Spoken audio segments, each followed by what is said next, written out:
विद्यमान, तेरा ही धरते ध्यान हम, मांगते तेरी दया। ईश्वर हमारी बुद्धि को श्रेष्ठ मार्ग पर चला, दाता हमारी मेधा को वेद मार्ग पर चला। ओम भूर्भुवः स्वः तत्सवितुर्वरेण्यं भर्गो देवस्य धीमहि धियो यो नः प्रचोदयात्, धियो यो नः प्रचोदयात्। इसी के साथ हम एक भजन ओम का बोलेंगे, उसके बाद प्रार्थना उपासना के मंत्र बोलेंगे। ओम है जीवन हमारा, ओम प्राणाधार है, ओम है करता विधाता, ओम पालनहार है। ओम है दुख का विनाशक, ओम सर्वानंद है, ओम है बल तेज धारी, ओम करुणा कंद है। ओम सबका पूज्य है हम, ओम का पूजन करें, ओम ही के ध्यान से हम शुद्ध अपना मन करें। ओम के गुरु मंत्र जपने से रहेगा शुद्ध मन, बुद्धि दिन प्रतिदिन बढ़ेगी, धर्म में होगी लगन। ओम के जप से हमारा ज्ञान बढ़ता जाएगा, अंत में यह ओम हमको मुक्ति तक पहुंचाएगा, अंत में यह ओम हमको मुक्ति तक पहुंचाएगा। आ गई हैं उर्मिल जी? आ गई हैं। आ हाँ गए जी, हैं। आ गई हैं उर्मिल जी। अब मैं उर्मिल आर्य जी से अनुरोध करूंगी कि वो आए और प्रार्थना उपासना के मंत्रों का उच्चारण करें। उर्मिल आर्य जी। धन्यवाद दीदी। आप सभी उपस्थित भाई बहनों को मेरी सादर सप्रेम नमस्ते। आइए ईश्वर स्तुति प्रार्थना उपासना मंत्रों का पाठ करते हैं। ओम विश्वानि देव सवितुर्दुरितानि परासु, यद्भद्रं तन्न आसुव।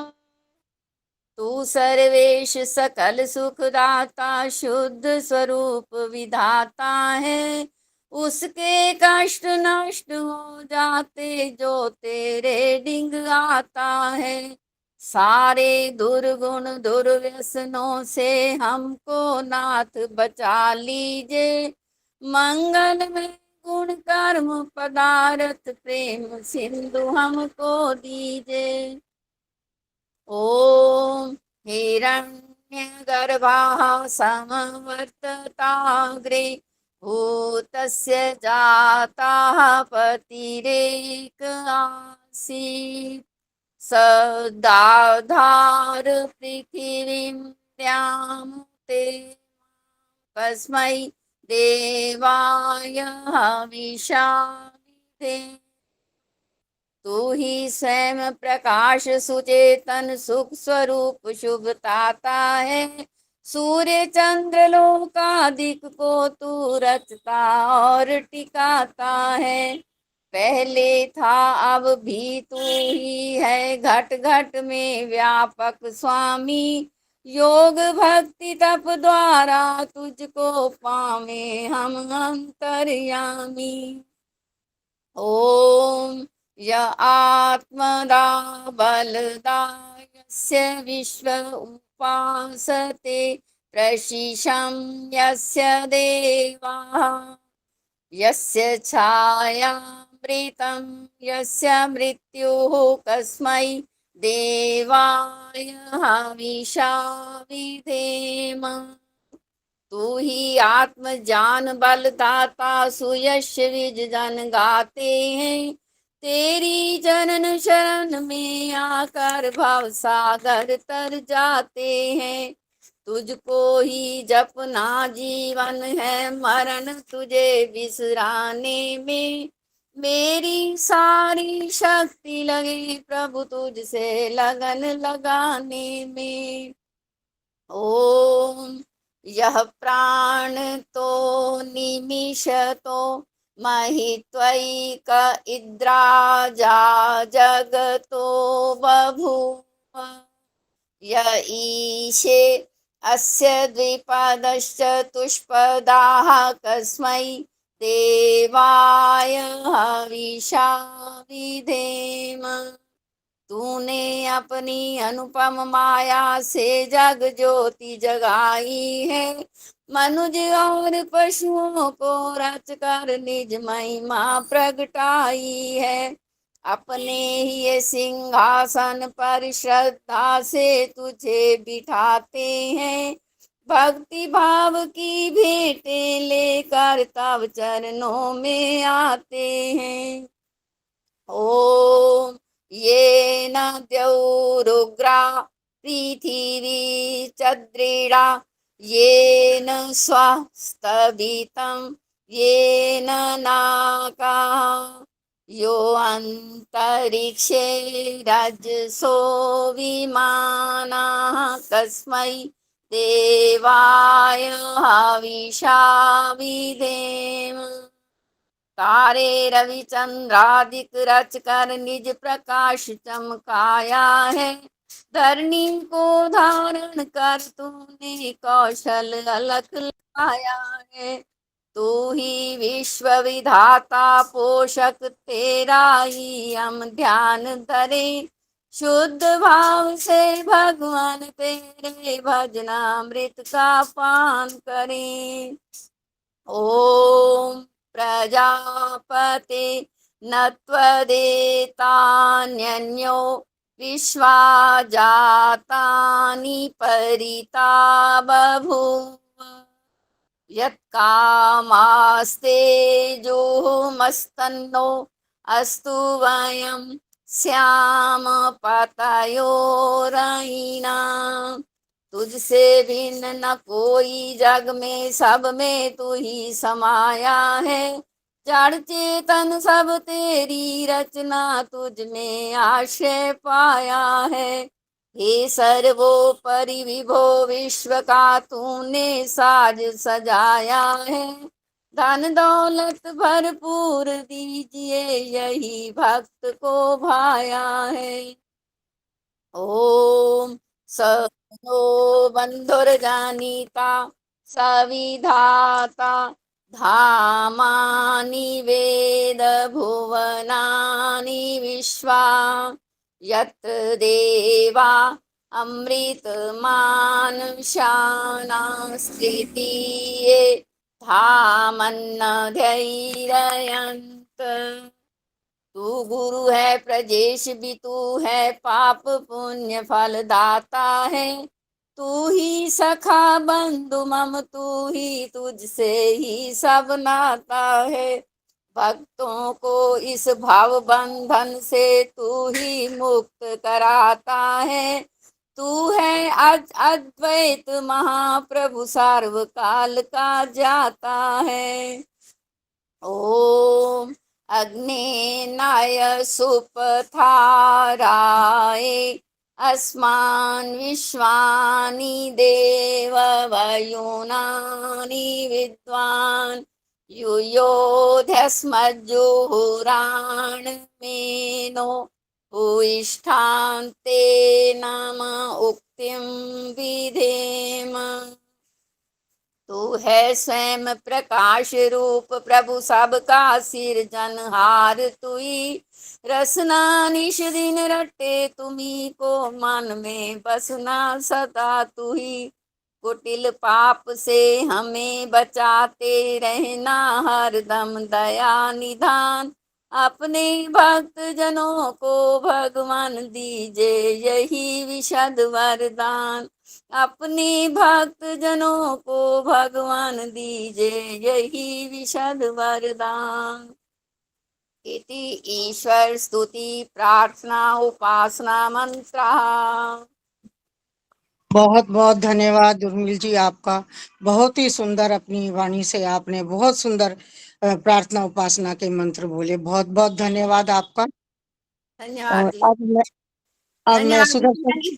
हाँ देखा हाँ जी नहीं मैं। था। हाँ जी धन्यवाद जी। बहुत सुंदर आपने अपनी वाणी से बहुत ही सुंदर काव्य के रूप में आपने बोले। बहुत बहुत धन्यवाद आपका। अब मैं सुदर्शन चौधरी को आमंत्रित करती हूँ। सुदर्शन जी आए और अपना भजन प्रस्तुत करें। धन्यवाद आदर्श विजय। कहाँ गई? धन्यवाद विजय बहन जी, बहुत बहुत। एक छोटा सा भजन। आदर्श भी नहीं है। मांगा है मैंने ईश से वरदान एक ही, तेरी कृपा बनी रहे जब तक है जिंदगी। जिस पर प्रभु का हाथ था वो पार हो गया, जो भी शरण में आ गया उद्धार हो गया। जिसका भरोसा ईश पर डूबा कभी नहीं, तेरी कृपा बनी रहे जब तक है जिंदगी। कोई समझ सका नहीं माया बड़ी अजीब, जिसने प्रभु को पा लिया है वो तो खुश नसीब। प्रभु की मर्जी के बिना, प्रभु की मर्जी के बिना पत्ता हिले नहीं, तेरी कृपा बनी रहे जब तक है जिंदगी। ऐसे दयालु ईश से रिश्ता बनाइए, मिलता रहेगा आपको जो कुछ भी चाहिए। ऐसा करिश्मा होगा जो पहले हुआ नहीं, तेरी कृपा बनी रहे जब तक है जिंदगी। कहते हैं लोग जिंदगी किस्मत की बात है, कहते हैं लोग जिंदगी किस्मत की बात है। किस्मत बनाना भी तो प्रभु के ही हाथ है। बनवारी कर यकीन अब, बनवारी कर यकीन अब, ज्यादा समय नहीं, तेरी कृपा बनी रहे जब तक है जिंदगी। मांगा है मैंने ईश से वरदान एक ही, तेरी कृपा बनी रहे जब तक है जिंदगी। विजय बहन जी बहुत बहुत धन्यवाद, बहुत बहुत धन्यवाद समय देने का। बहुत बहुत धन्यवाद सुदर्शन जी आपका। आपने बहुत ही सुंदर शब्दों में प्रभु भक्ति का भजन बोला। बहुत बहुत धन्यवाद आपका। अब इसी के साथ मैं शशि जायसवाल जी को आमंत्रित करती हूँ, वो आए अपने एक भजन बोले। शशि जायसवाल जी। दीदी नमस्ते। मुझे नमस्ते। 2 मिनट सुना दीजिए, और किसी से बुला लीजिए। मैं थोड़ा सा, कोई आ गया है, मैं देखती हूँ। एक ठीक है मिनट। ठीक है। नमस्ते। केडी अरोड़ा जी आप बोल दीजिए। बहन जी बहुत अच्छी लग रही हो। सबको मेरी नमस्ते। मुझे कभी भी कभी मुझे भी करना चाहिए एक हाँ जी, एक भजन मैं भी धन्यवाद। लूंगी। धन्यवाद आपका, बहुत अच्छे। कुछ टॉपिक से मिलता जुलता भजन है। हाँ जी, केडी अरोड़ा जी के बाद संतोष धर जी बोल लेंगे भजन। जहाँ डाल डाल पर खुशियां महके, कह के पूर्ण ऋचाए, वो नया सवेरा लाए, वो नया सवेरा लाए। संस्कारी शालीन स्वस्थ सात्विक परिवार बनाए, हम नया सवेरा लाए, हम नया सवेरा लाए। एक दूजे का सम्मान परस्पर स्वाभिमान की रक्षा, स्वाभिमान की रक्षा। जीवन मूल्यों का पाठ पढ़ाने लगे निरंतर कक्षा, लगे निरंतर कक्षा।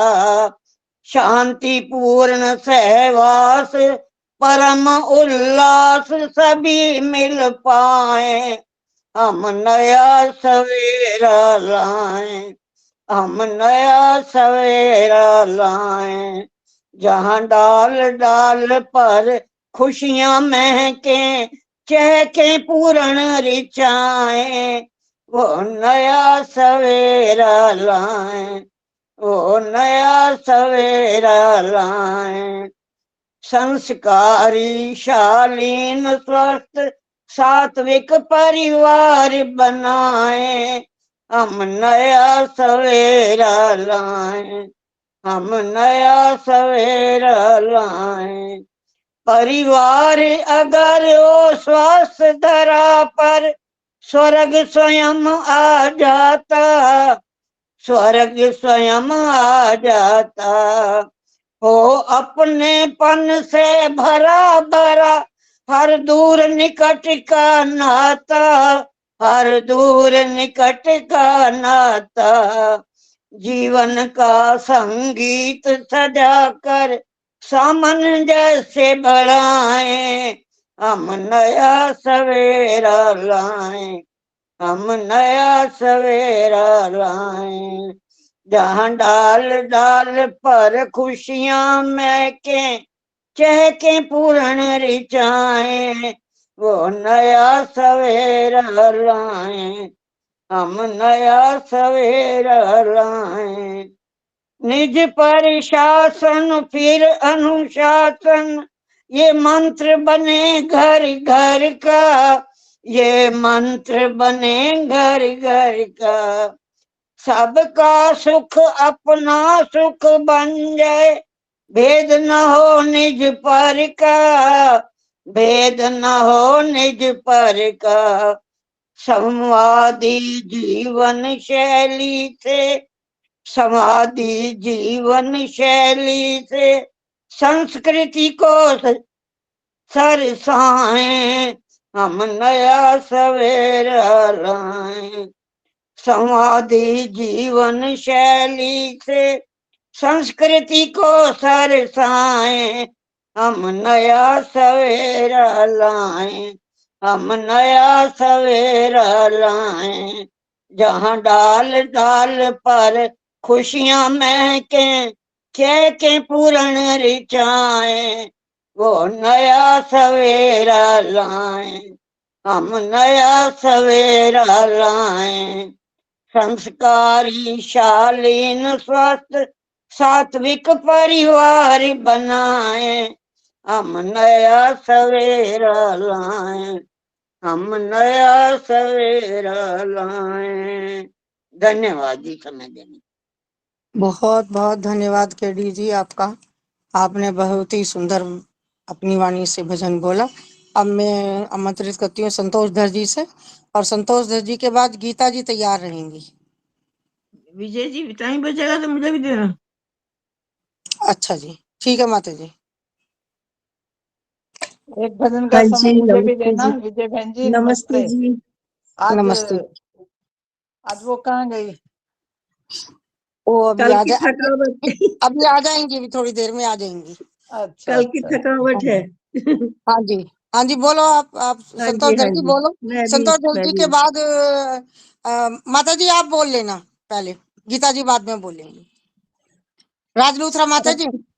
समय है तो सबको हमको भी नमस्ते जी। भजन का समय है। हाँ जी बोलो। आप ठक ठक मत करना यशोदा, बस थोड़ी देर बैठ जाओ।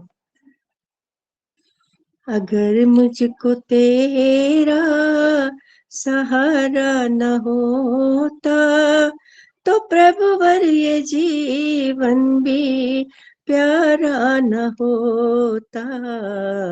अगर मुझको तेरा सहारा न होता, अगर प्रेम तेरा जो पाते न हम सब, तो मन ये मेरा फिर तुम्हारा न होता। अगर मुझको तेरा सहारा न होता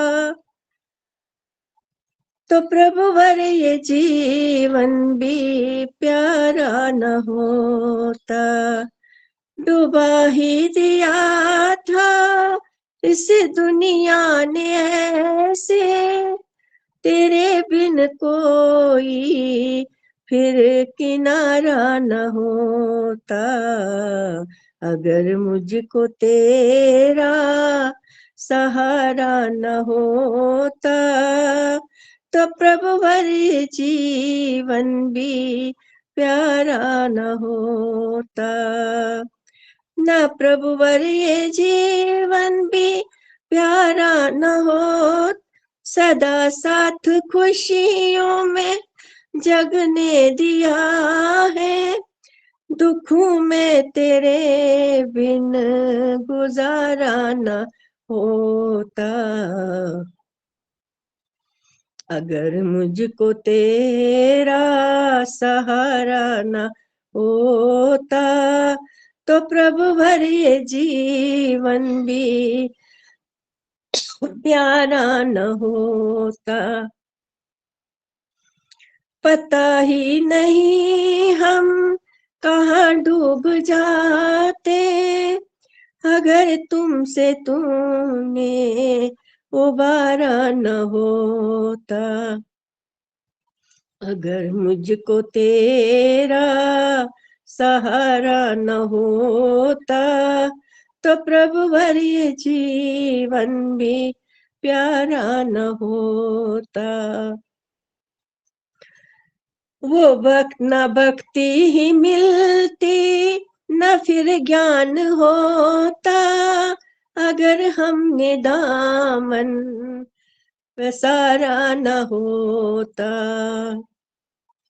मगर मुझको तेरा सहारा न होता, ये जीवन हमारा प्यारा न होता। फंसे हम हमेशा ही माया में रह कर, जो कृपा का तेरे इशारा न होता। अगर मुझको तेरा सहारा न होता तो प्रभुवर ये जीवन भी प्यारा न होता। किरण तेरे दिन मकर की कैसे चमकती, सदा ज्ञान दे जो सवारा न होता। अगर मुझको तेरा सहारा न होता तो प्रभुवर ये जीवन प्यारा न होता। न होता तो भवर में ये जीवन हमारा, तो प्रभुवर ये जीवन भी प्यारा न होता। अगर मुझको तेरा सहारा न होता तो प्रभुवर ये जीवन भी प्यारा न होता। तो प्रभुवर ये जीवन भी प्यारा न होता। धन्यवाद जी आपका। बहुत बहुत धन्यवाद संतोष जी आपका। अगर मुझको तेरा सहारा ना होता तो जी प्रभुवर जीवन भी ये प्यारा नहीं होता। बिल्कुल सच बात है कि ये जीवन अगर प्रभु का सहारा नहीं होता तो हमें भी ये जीवन बिल्कुल बेकार लगता। और हमें इस जीवन से प्यार भी नहीं होता। इसी के साथ मैं राज लूथरा माता जी से को आमंत्रित करूंगी, उसके बाद गीता जी विजय आएंगे। बहन जी मेरा नाम भी बहुत नोट बहुत कर लो। धन्यवाद आपका विजय बहन जी। सबको मेरा मेरी नाम सादर नोट कर नमस्ते लो। जी। मेरा बहुत नाम बहुत भजन में नोट करो विजय बहुत जी। अच्छा प्रोग्राम चल रहा है। बहुत मेरा सुंदर प्रोग्राम। भजन बाल बोले किसी हेलो संतोष जी ने। मैं भी एक प्रभु भक्ति का भजन बोल रही हूँ। गला तो नहीं चलता लेकिन रहा नहीं जाता क्या। हेलो चाहूं प्रभु मैं तेरा प्यार, चाहे संसार सब रूठे। एक चाहूं प्रभु मैं तेरा प्यार, चाहे संसार सब रूठे। गुण तेरे सदा गाऊं, ओ गुण तेरे सदा गाऊं, चाहे घर बार सब छूटे। एक चाहूं प्रभु मैं तेरा प्यार, चाहे संसार सब रूठे। झूठे जग की रिश्ते नाते, सब अंत समय है तज जाते हो।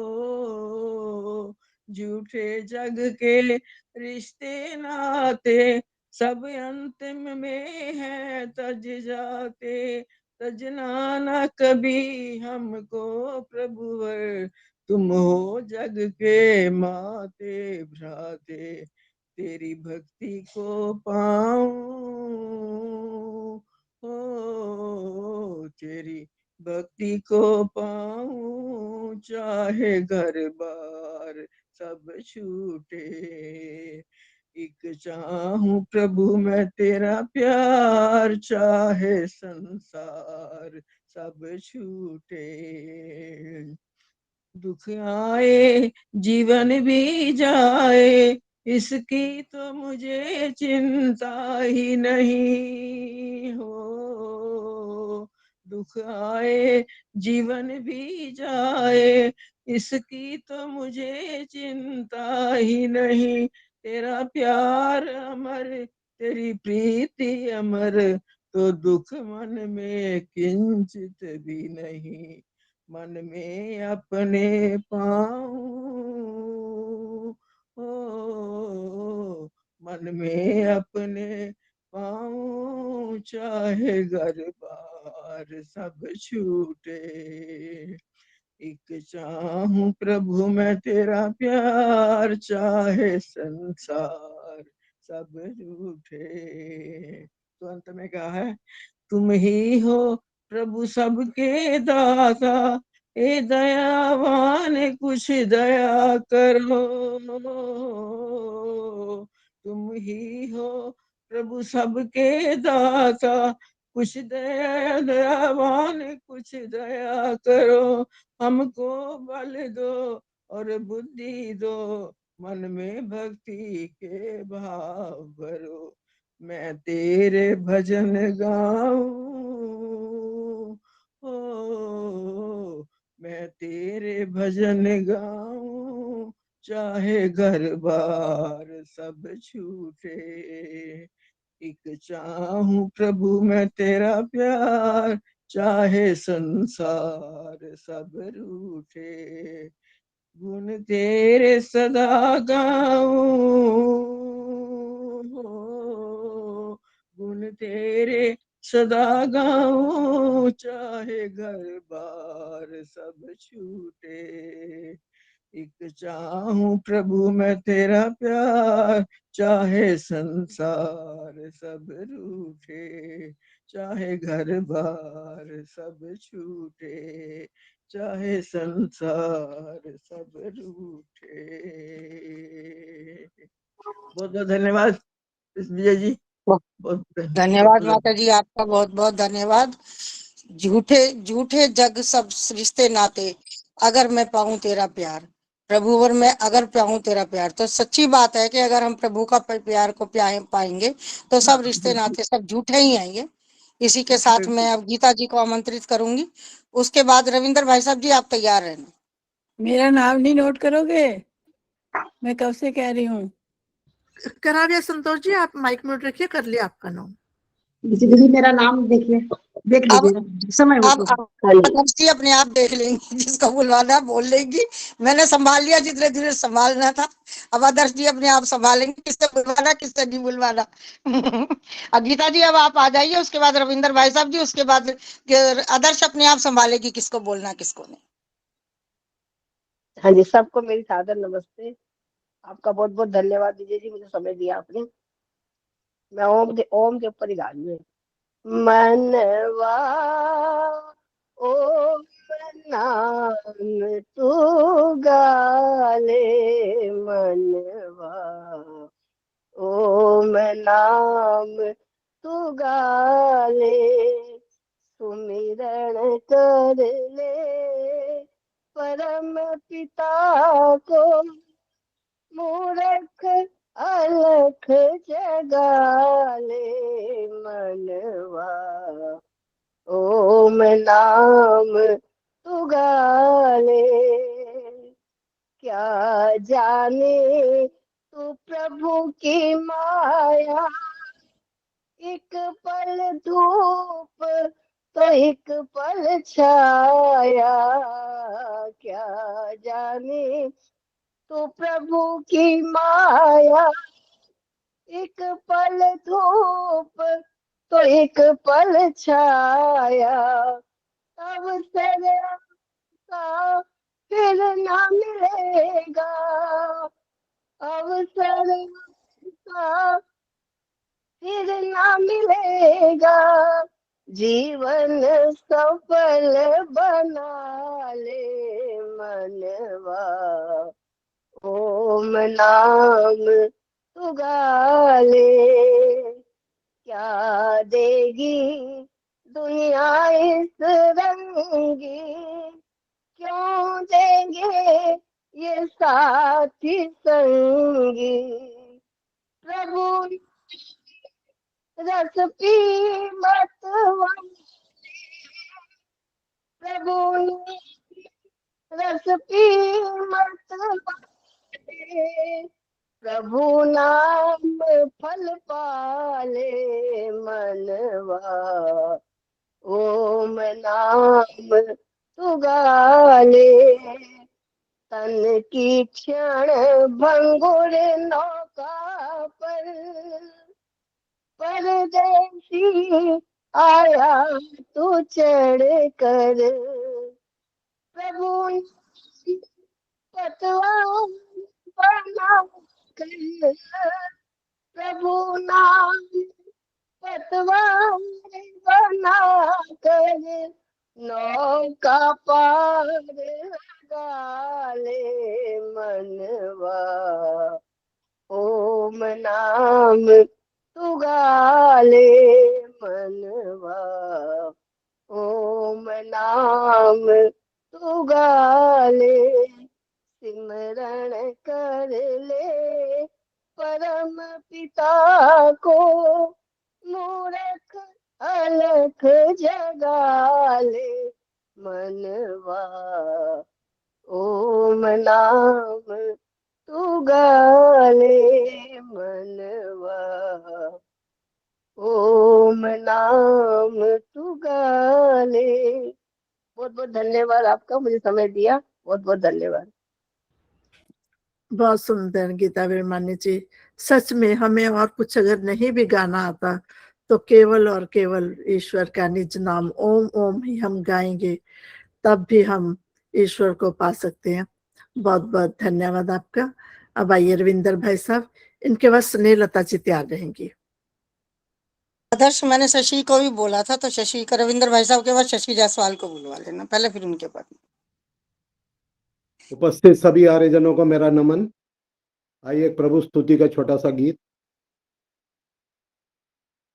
हे सांसों प्रभु की याद बिना, हे सांसों प्रभु की याद बिना, चलते रहना किस काम का है। मेरे प्राणों प्रभु के प्यार बिना मेरे प्राणों, प्रभु के प्यार बिना तन में रहना बस नाम का है सांसों, प्रभु की याद बिना प्यासी धरती की प्यास बुझी, बादल बरसे बरसात हुई, मुख से सुख का अमृत बरसे, जब मन हर्षे तब बात बने, गुणगान किया ना भगवन का, गुणगान किया ना भगवन का, गाते रहना किस काम का है सांसों, प्रभु की याद बिना। दुनिया में लाखों आते हैं, आते और जाते रहते हैं, पर अमर हैं जो उपकार करें और दिल से सेवा करते रहे। मेरे मन ईश्वर के ध्यान बिना, मेरे मन ईश्वर के ध्यान बिना फिरते रहना इस काम का है सांसों, प्रभु की याद बिना चलते रहना किस काम का है। मेरे प्राणों, प्रभु के प्यार बिना तन में रहना बस नाम का है सांसों, प्रभु की याद बिना। बहुत बहुत धन्यवाद समय देने के लिए।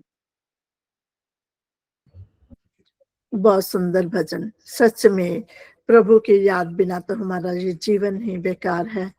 जो भी हमारी सांसें चल रही हैं वो ईश्वर ही है सब चलाने वाला। बहुत मधुर आवाज में आपने भजन सुनाया भाई साहब, बहुत बहुत धन्यवाद। अब आइए शशि जायसवाल जी, इनके बाद स्नेहलता जी। सभी बहनों को सादर नमस्ते जी। आइए ईश्वर की उपासना करते हैं। ईश्वर हमें क्या करता है।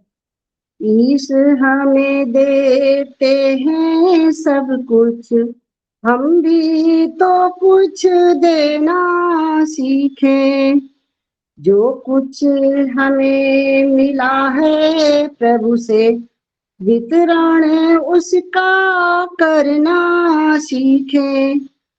हवा प्रकाश हमें मिलता है, मेघों से मिलता है पानी।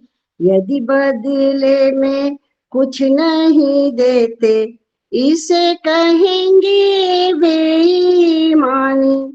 इसलिए दुख भोग रहे हैं, दुख को दूर भगाना सीखें। ईश हमें देते हैं सब कुछ, हम भी तो कुछ देना सीखें। तपती धरती पर पथिकों को पेड़ सदा देता है छाया। अपना फल भी स्वयं न खाकर जीवन उसने सफल बनाया।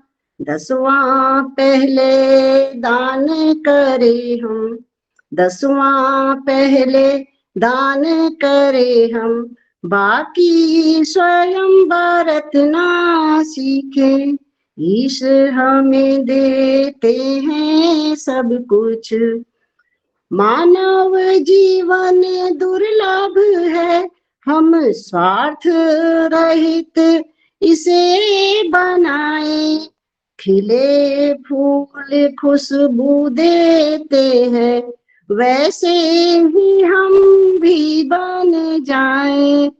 तप से वा सुमिरन से जीवन प्रभु को अर्पित करना सीखें। ईश हमें देते हैं सब कुछ, हम भी तो कुछ देना सीखें। असत्य नहीं यह प्रभु में दुनिया, और नहीं है ये दुखदाई। दिल दिमाग को सही दिशा दे तो बन सकती है सुखदाई।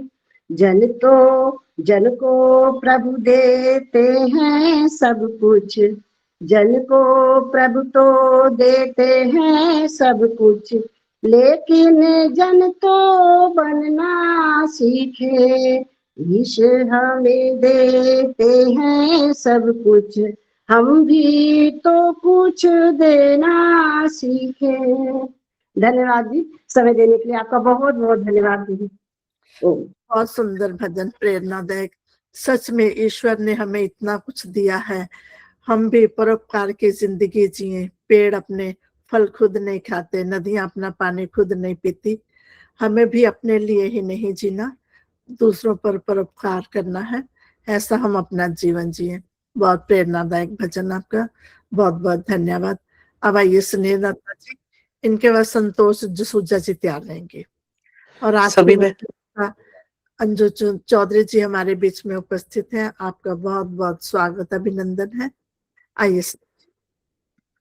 सभी बहनों और भाइयों को मेरी सादर नमस्ते जी। भूले हुए मुसाफिर, तुझको कहाँ है जाना, मंजिल कहाँ है तेरी, तूने नहीं पहचाना।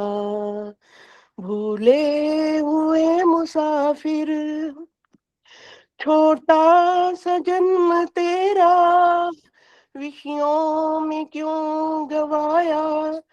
कभी ये न सोचा तूने, मैं क्यों यहाँ था आया।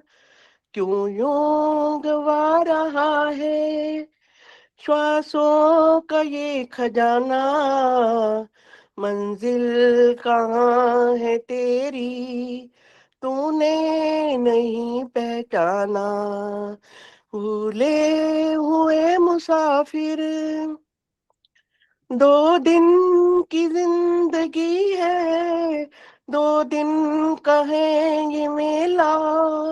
सब साथियों को तज कर जाएगा तू अकेला।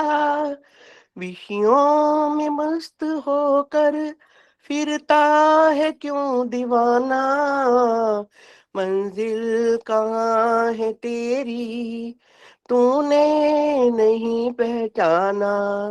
भूले हुए मुसाफिर, कितने कितने थे कष्ट भोगे, नर्तन है तूने पाया। अफसोस इस पे तूने प्रभु रंग ना चढ़ाया। कुछ ऐसा काम कर ले, फिर हो ना न जाना, मंजिल कहाँ है तेरी, तूने नहीं पहचाना। भूले हुए मुसाफिर, रहते हो जिस मकान में, वे मकान है पराया। एक दिन पड़ेगा जाना, डेरा है क्यों जमाया। आगे की कर तैयारी, तुझको है दूर जाना, मंजिल कहाँ है तेरी, तूने नहीं पहचाना। भूले हुए मुसाफिर, तुझको कहाँ है जाना, मंजिल कहाँ है तेरी, तूने नहीं पहचाना, भूले हुए मुसाफिर। सबका बहुत बहुत धन्यवाद जी समय देने के लिए।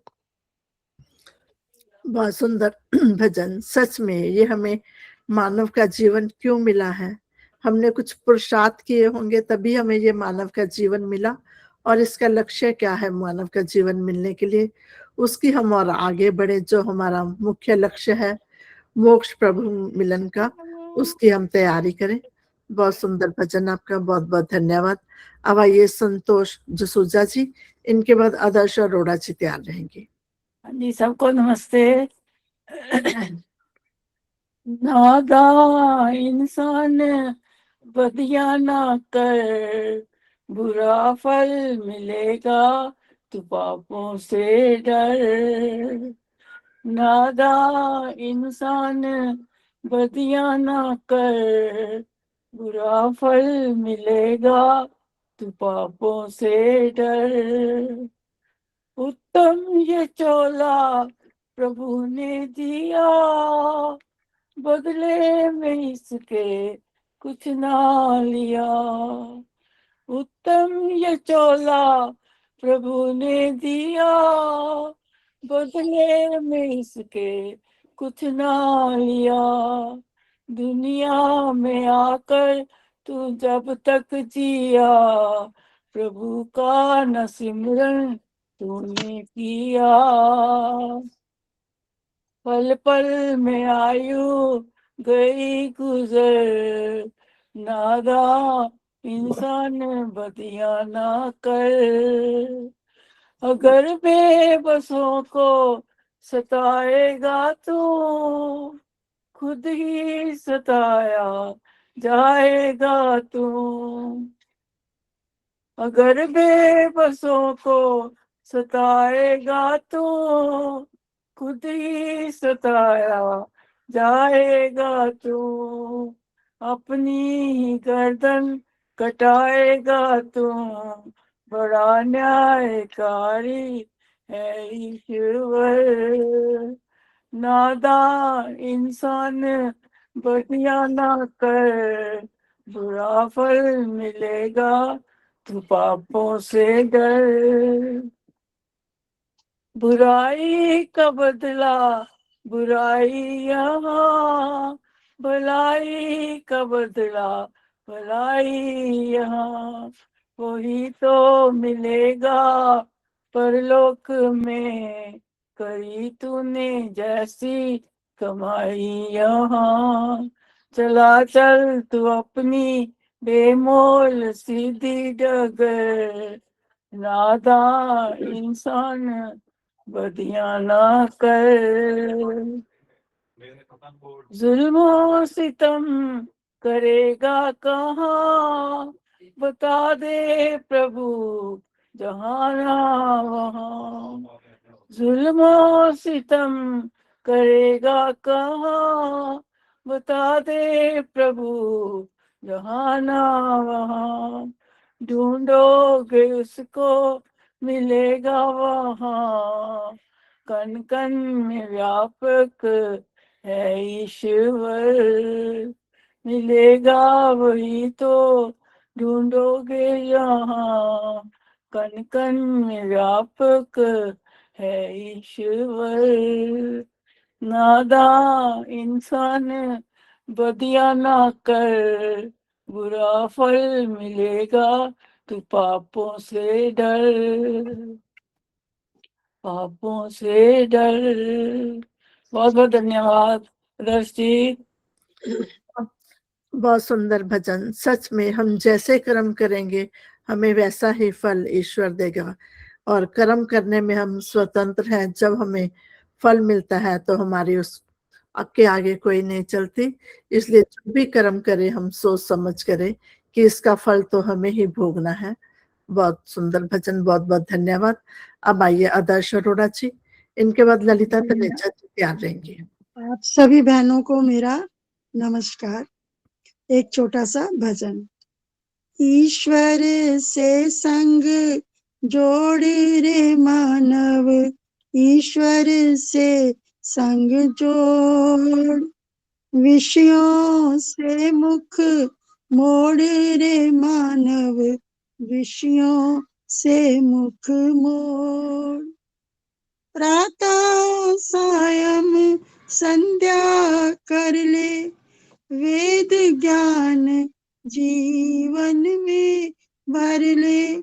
प्रातः सायं संध्या कर ले वेद ज्ञान जीवन में भर ले। शुभ कर्मों को ना छोड़ रे मानव, शुभ कर्मों को छोड़ न मानव, ईश्वर से संग जोड़, ईश्वर से संग जोड़। जिससे मानव पाप कमाता जन्म मरण बंधन में आता, जिससे मानव पाप कमाता जन्म मरण बंधन में आता। उस बाधक को छोड़ मानव, उस बाधक को छोड़ मानव, ईश्वर से संग जोड़। केवल धन संचय में रहना, विषय भोग सागर में बहना। केवल धन संचय में रहना, विषय भोग सागर में बहना। ये अंधों की दौड़ मानव, ईश्वर से संग जोड़। ये अंधों की दौड़ मानव, ईश्वर से संग जोड़। बिन ईश्वर के जाने माने, दूध और पानी के ना छाने। बिन ईश्वर के जाने माने, दूध और पानी के ना छाने। वृथा यतन करोड़ मानव, वृथा यतन करोड़ मानव, ईश्वर से संग जोड़। अविद्या का नाश किया कर, अविद्या का नाश किया कर, सदा ईश संग वास किया कर, सदा ईश्वर वास किया कर। छोड़ जगत की होड़ मानव, छोड़ जगत की होड़ मानव, ईश्वर से संग जोड़, ईश्वर से संग जोड़। उद्यम कर ले छोड़ उदासी, उद्यम कर ले छोड़ उदासी। जन्म जन्म पाप की राशि, पाप कलश को फोड़ मानव, पाप कलश को फोड़। ईश्वर से संग जोड़, ईश्वर से संग जोड़। अंत में कहा है, क्यों फिरता है मारा मारा, क्यों फिरता है मारा मारा, ईश्वर का ले पकड़ सारा। क्यों फिरता है मारा मारा, ईश्वर का ले पकड़ सारा। ये है एक निचोड़ मानव, ये है एक निचोड़। ईश्वर से संग जोड़, ईश्वर से संग जोड़। अब भी जो तू चेत न पाया, तो फिर तुझको ये जग माया। अब भी जो तू चेत न पाया, तो फिर तुझको ये जग माया। देगी तोड़ मरोड़ मानव, देगी तोड़ मरोड़। ईश्वर से संग जोड़, ईश्वर से संग जोड़। विषयों से मुख मोड़ मानव, विषयों से मुख मोड़। ईश्वर से संग जोड़। धन्यवाद आपका बहुत बहुत। बहुत सुंदर भजन। सच में जितने भी हमारे विद्वान हुए, ऋषि मुनि हुए, सभी यही कहते हैं कि एक मानव ही है जो ईश्वर को जान सकता है और ईश्वर से अपना नाता जोड़ सकता है। बाकी तो अन्य जो हमें योनियां मिलती हैं वो तो भोग जोनियां हैं, लेकिन मानव जोनि में ही हम कर्म कर्म करके ईश्वर के संग अपने आप को जोड़ सकते हैं। बहुत सुंदर भजन आपका, बहुत बहुत धन्यवाद। अब आइए ललिता तनेजा जी, इनके बाद विजय दीदी से निवेदन है, आज के मुख्य वक्ता जो विद्यार्थी हमारे बीच में उपस्थित हैं उनको वक्तव्य के लिए आमंत्रित करें। ललिता। आदरणीय व मेरी सभी आर्य बहनों को सादर नमस्ते, धन्यवाद समय देने के लिए। आइए, आज ऋषि का गीत नहीं हुआ तो ऋषि का गीत रख रही हूं। ज्योति दिखा के उसने तमस को हटाया, ज्योति दिखा के उसने तमस को हटाया, लाखों की संपत्ति को ठुकराकर हम सबको रास्ता दिखाया, लाखों की संपत्ति को ठुकराकर हम सबको रास्ता दिखाया। आइए ऋषि का गुणगान करते हुए गीत रख रही हूं। करेंगे सदा गुणगान ऋषि तेरा मरते दम तक, करेंगे सदा गुणगान ऋषि तेरा मरते दम तक।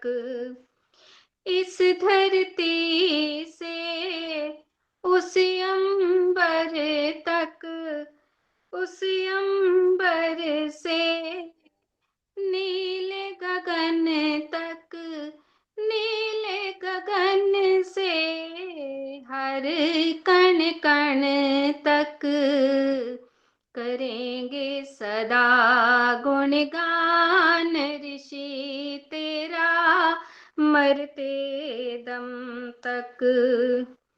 इस दुनिया के इतिहासों को देखा पढ़ते पढ़ते, कोई नहीं मुझको है दिखता ऋषिवर तेरे जैसे। दिव्य पुरुष था तू अलबेला, दिव्य पुरुष था तू अलबेला, तू मस्ताना वेद धर्म का, करेंगे सदा गुणगान ऋषि तेरा मरते दम तक। साथ नहीं कोई चेली चेला, निकला था तू अकेला, साथ नहीं कोई चेला, निकला था तू अकेला। एक प्रभु का संग था तुझको, साथ न पैसा धेला, चल दिया तन के निश्चल मन से, चल दिया तन के निश्चल मन से, देख रहे बिना अश्रु नयन के, करेंगे सदा गुणगान ऋषि तेरा मरते दम तक। घूम घूम कर ऋषिवर ने जब वेद की बंसी बजाई, घूम घूम कर ऋषिवर ने जब वेद की बंसी बजाई, सारे के सारे पाखंडों के गढ़ में सेंध लगाई, सांप भी फेंके विष भी पिलाया, सांप भी फेंके विष भी पिलाया, मृत्यु का दिखाया, करेंगे सदा गुणगान ऋषि तेरा मरते दम तक। वेदों को बना कर पाखंड को मिटाया, वेदों को बना कर पाखंडों को मिटाया।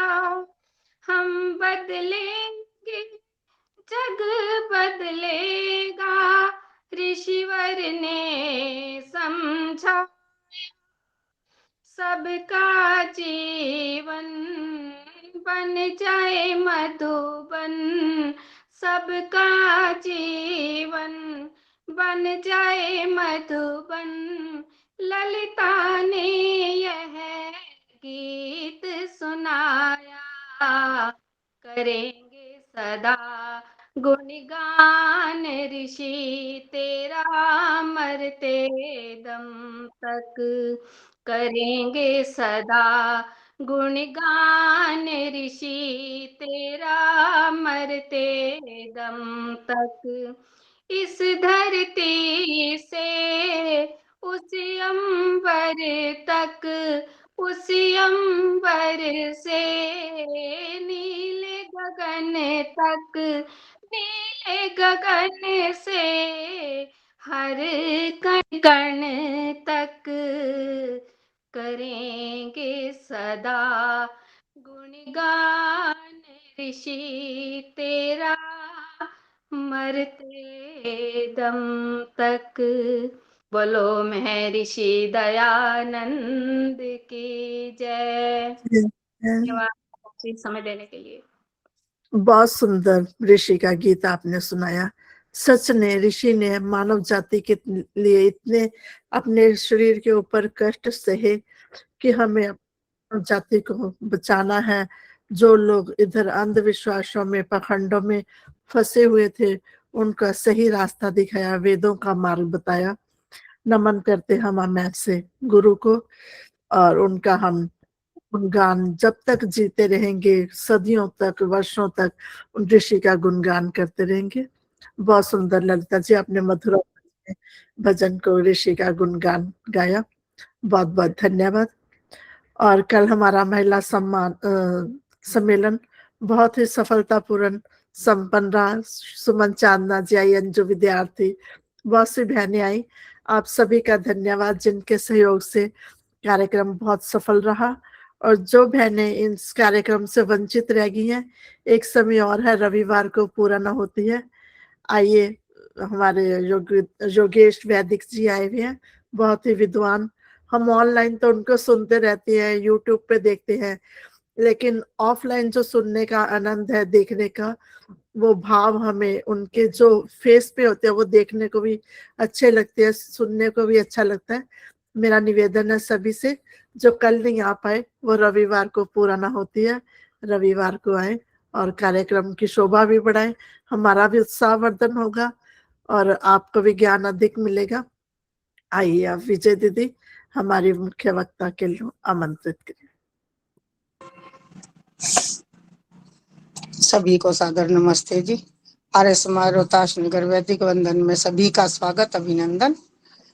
तो अब आदर्श जी कह रही थी कि अंजू विद्यार्थी जी, अंजू विद्यार्थी हमारे कल भी हमारी महिला सत्संग में आई थी कल, उन्हीं का बहुत बहुत स्वागत है। सुमन चांदना भी आई है। नाम तो वैसे आदर्श जी ने सबके ले दिए, मैं अब उनके नाम क्या लूं। बस इसी के साथ मैं अंजू विद्यार्थी जी को आमंत्रित करती हूँ, वो आए और अपनी वाणी से हमारा मार्गदर्शन करें। अंजू विद्यार्थी जी आए। बहुत सुंदर। कल का प्रोग्राम बहुत ही अच्छा था। विजय जी, आदर्श जी और इस मीट में जुड़ी सभी बहनों को नमस्ते। और बहुत सुंदर कल का प्रोग्राम रहा। और लिपिका जी से तो मैं बहुत प्रभावित हुई। वैसे मैंने उन्हें पहले एक बार और भी सुना हुआ है, पर बहुत अच्छा बोलती हैं, बहुत ही अच्छा उन्होंने वो किया। आइए मंत्र पाठ कर लेते हैं।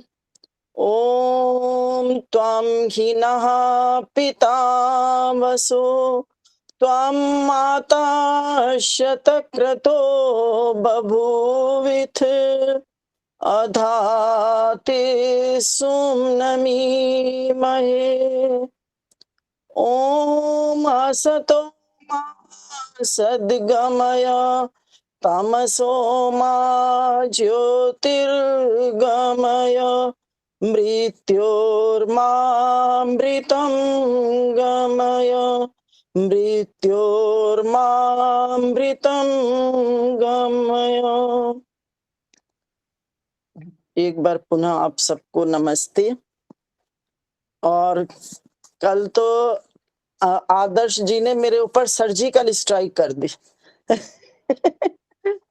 पर वो स्ट्राइक वो नहीं थी, हमले के उद्देश्य से नहीं थी, वो हमारे प्यार की स्ट्राइक थी। और अपना आदर्श उन्होंने प्रस्तुत किया जिसको मैं मना नहीं कर पाई। उन्होंने रात को 10 बजे मुझे कहा कि आपको लेना है, कि मैं तो इस उसमें थी कि शायद इनकी कल क्लास नहीं होगी, और वैसे भी विषय तो था नहीं, तो बोलने के लिए मैं वेद मंत्र भी नहीं पढ़ के गई थी। अब पढ़ूंगी वेद के जो व्याख्या करनी है शाम को चलिए, बहुत अच्छा। आज मेरा विषय है संस्कार। आप नाम तो बहुत सुना होगा संधू जी, संस्कारों जहाँ का। अधिकार होता है ना, चाहे रात को 11 बजे हो या 10 बजे हो, वही फोन करके कहा जाता है, हर किसी को नहीं कहा जाता। आपके मैंने ऊपर पूरा अधिकार है, इसीलिए जब मर्जी आपको फोन कर लेते हैं। मैंने कहा तो है, मैंने कहा ये प्यार की सर्जिकल स्ट्राइक है, ये हथियारों की नहीं थी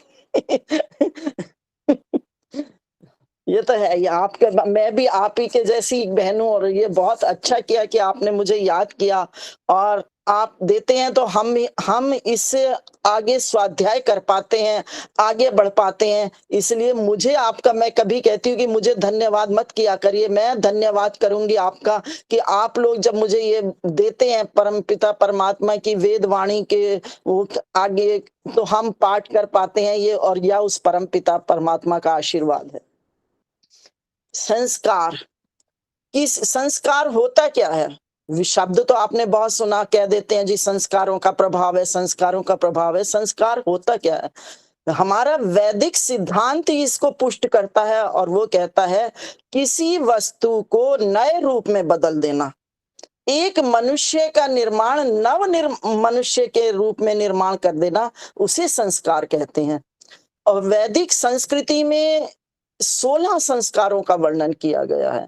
ये 16 संस्कार जो हैं, ये 16 अध्याय हैं जीवन के, और 16 शिक्षाएं कह लीजिए, कि जैसे किसी आदमी को डॉक्टरी या इंजीनियरिंग की बनने के लिए उसकी स्पेशल ट्रेनिंग लेनी पड़ती है, उसी प्रकार से हमें मनुष्य बनने के लिए, जो हमारे पूर्व जन्मों के बुरे कर्म है या उनको दग बीज करने के लिए हमें एक ट्रेनिंग है, और वो ट्रेनिंग जो मिलती है वो संस्कारों से मिलती है। इसी तरह से ये मानव को बदलने का नव प्रयत्न है। जैसे सोने को जब अशुद्ध होता है तो उसे बार बार तपाया जाता है, इसी प्रकार से मनुष्य को भी संस्कारों की भट्टी में तपा करके कुंदन बनाया जाता है, एक मनुष्य बनाया जाता है जो समाज में गौरवपूर्ण तरीके से चल सके। एक श्लोक भी आता है, संस्कारो ही गुणांतरा धान मुच्यते। जब बच्चे का निर्माण होता है तो उसके साथ 2 प्रकार के संस्कार वो साथ लेकर के आता है। एक तो माता पिता के रज और वीर्य से, जिसे हम हेरेडिटरी कह देते हैं, और दूसरे संस्कार जो होते हैं वो अपने जन्म जन्मांतरों के साथ लाता है। तो मानव के लिए हमने इतनी सारी, हमारी सरकारें योजनाएं बनाती हैं, जैसे पुल बनाने, बड़ी बड़ी योजनाएं बनाती हैं, जैसे पुल बनाना, रेलवे का निर्माण करना, गहरी खाइयां खोदना, और अनेक प्रकार के वो करती हैं, योजनाएं बनाती हैं, हॉस्पिटल्स भी बनते हैं। लेकिन मनुष्य के निर्माण के लिए हमारे पास कोई योजना नहीं है, वो सिर्फ एक वैदिक पद्धति है जो संस्कार के रूप में लाई है कि वो हम उससे नए मानव का निर्माण करें। अब प्रश्न ये उठता है कि जब बच्चा माता पिता के रज और वीर्य से पैदा होता है तो उसमें माता पिता के वो रज वीर्य के संस्कार होंगे, वो गुण होंगे, और और फिर वो कैसे बदले जा सकते हैं, ये प्रश्न अक्सर उठता है। और इतनी 100 वर्ष की आयु छोटी में वो बुरे कर्मों का फल भोगे बिना या अच्छे कर्मों का फल भोगे बिना कैसे कर सकता है?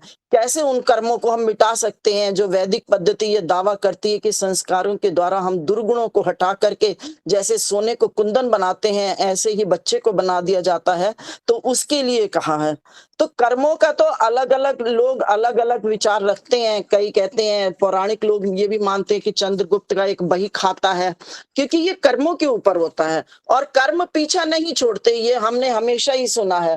कहते हैं कि जैसे 1000 गायों के बीच में माता अपने बछड़े को बछड़ा अपनी माता को ढूंढ लेता है, 1000 बछड़ों के गायों के बीच में भी बछड़ा अपनी माँ को ढूंढ लेता है। उसी प्रकार से कर्म भी किसी भी जन्म में हो आप वो ढूंढ लेते हैं और वो उसका फल अवश्य मिलता है। ये हमने सुना है। एक मनोवैज्ञानिक परसे हुई है नन, उसने इसके लिए क्या किया है, नेमे शब्द का प्रयोग किया है। उसने कहा है जो हम कर्म करते हैं वो हमारे मस्तिष्क पर एक रेखा के रूप में पड़ जाता है, एक लाइन के रूप में पड़ जाता है। और जब हम जैसे हमने कोई किताब पढ़ी तो एक बार पढ़ने में तो हमें कुछ भी पता नहीं चलेगा, यही सत्यार्थ प्रकाश देख लो, कुछ पल्ले नहीं पड़ता। लेकिन जब हम उसको बार बार वो पढ़ते रहते हैं तो वो संस्कार रूप में वो हमें हमारे ऊपर एक संस्कार के रूप में बैठ जाती है। जैसे ही हमने कोई बुक पढ़ी या हमें कोई व्यक्ति मिला, जब वो एक बार मिला तो हम उसको भूल सकते हैं कि हमें उसकी शक्ल याद ना रहे, लेकिन वो अक्सर हमें जब मिलेगा आते जाते, चाहे आपका पड़ोसी हो चाहे आप ऑफिस में जाते हैं, क्योंकि वो आपको बार बार मिलते हैं तो आपको याद रह जाता है और वो आपके संस्कार हो जाते हैं, संचित संस्कार। और उसे इसने मनोवैज्ञानिक पर्सी ने इसके लिए नेमे शब्द का प्रयोग किया है। उसने कहा कि जब वो पहले की अपेक्षा से जल्दी याद हो जाते हैं और जो कुछ भूल गया होता है, जो मस्तिष्क पर धुंधली रेखाएं पड़ी हुई होती हैं वो चमक उठती हैं। क्योंकि जब व्यक्ति, इसका उदाहरण मैं दूं आपको, तो जैसे एक चोर है, वो पहली बार चोरी करता है, बहुत डरता है कि कैसे करूंगा, कोई भी काम भी करता है, लेकिन जब वो दोबारा चोरी, और वो उसमें पहली बार की चोरी में नहीं पकड़ा जाता तो वो फिर दोबारा चोरी करता है। दूसरी बार से उसका डर कुछ कम हो जाता है पहले से, तीसरी बार से, और फिर वो बाद में एक दिन पक्का चोर बन जाता है। और उसे लगा, तो इस प्रकार से उसका क्या, चोरी का संस्कार बन गया। एक किसी ने चोरी करके छोड़ दी, उसके मन में आया, या जो भी पिछले शुभ विचार हुए तो उसने सत्संग में सुना कि चोरी करने से जो है पाप लगता है, भगवान फल देते हैं, तो वो छोड़ देगा तो उसका संस्कार नहीं बनेगा। वो लाइन, जो एक तरह से लाइन जो कही मैंने, वैसे लाइन नहीं होती, वो मस्तिष्क में संचित हो जाती हैं हमारी याद के रूप में, संस्कार के रूप में। और जो है वो जब संस्कार रूप में परिवर्तित हो जाती हैं तो वो हमारे साथ अगले जन्मों में भी चलती हैं, अच्छे और बुरे कर्म के रूप में, और उसका फल हमें मिलता है। लेकिन वो कहते हैं, एक प्रश्न ये भी उठ खड़ा हुआ कि जब जब शरीर को जला दिया जाता है, जब मस्तिष्क जल गया तो कहाँ चली गई वो रेखाएं? तो यहाँ पर रेखाओं से मतलब नहीं है यहाँ पर, क्योंकि उसमें आपका सूक्ष्म शरीर जो है वो आपका अगले जन्म में साथ जाता है। ये तो आपने पढ़ा होगा, सब विदुषी बहनें हैं, जानती होंगी कि अंतःकरण चतुष्टय मनुष्य के साथ जाता है, मन बुद्धि चित्त और अहंकार, ये साथ जाता है जब दूसरा जन्म होता है, या सूक्ष्म तन्मात्राएं कह सकते हैं, ये चीजें साथ जाती हैं और उसी के रूप में वो अगले जन्म में उसके संस्कार रूप में रहता है। और उसको जो है अब बदल कैसे सकते हैं, इसका वैज्ञानिक ढंग क्या है, ये जरा थोड़ा सा आप दच्चित होके बैठे सुनेंगे तो तभी आप समझ पाएंगे।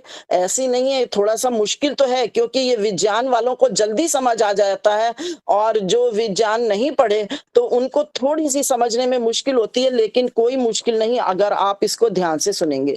हम पहले ही कह आए हैं कि संस्कारों का आधार मानव का नव निर्माण करना है। तो यह मानव का निर्माण कैसे होता है? क्या संस्कार से? ये कई हवाई बातें तो नहीं है।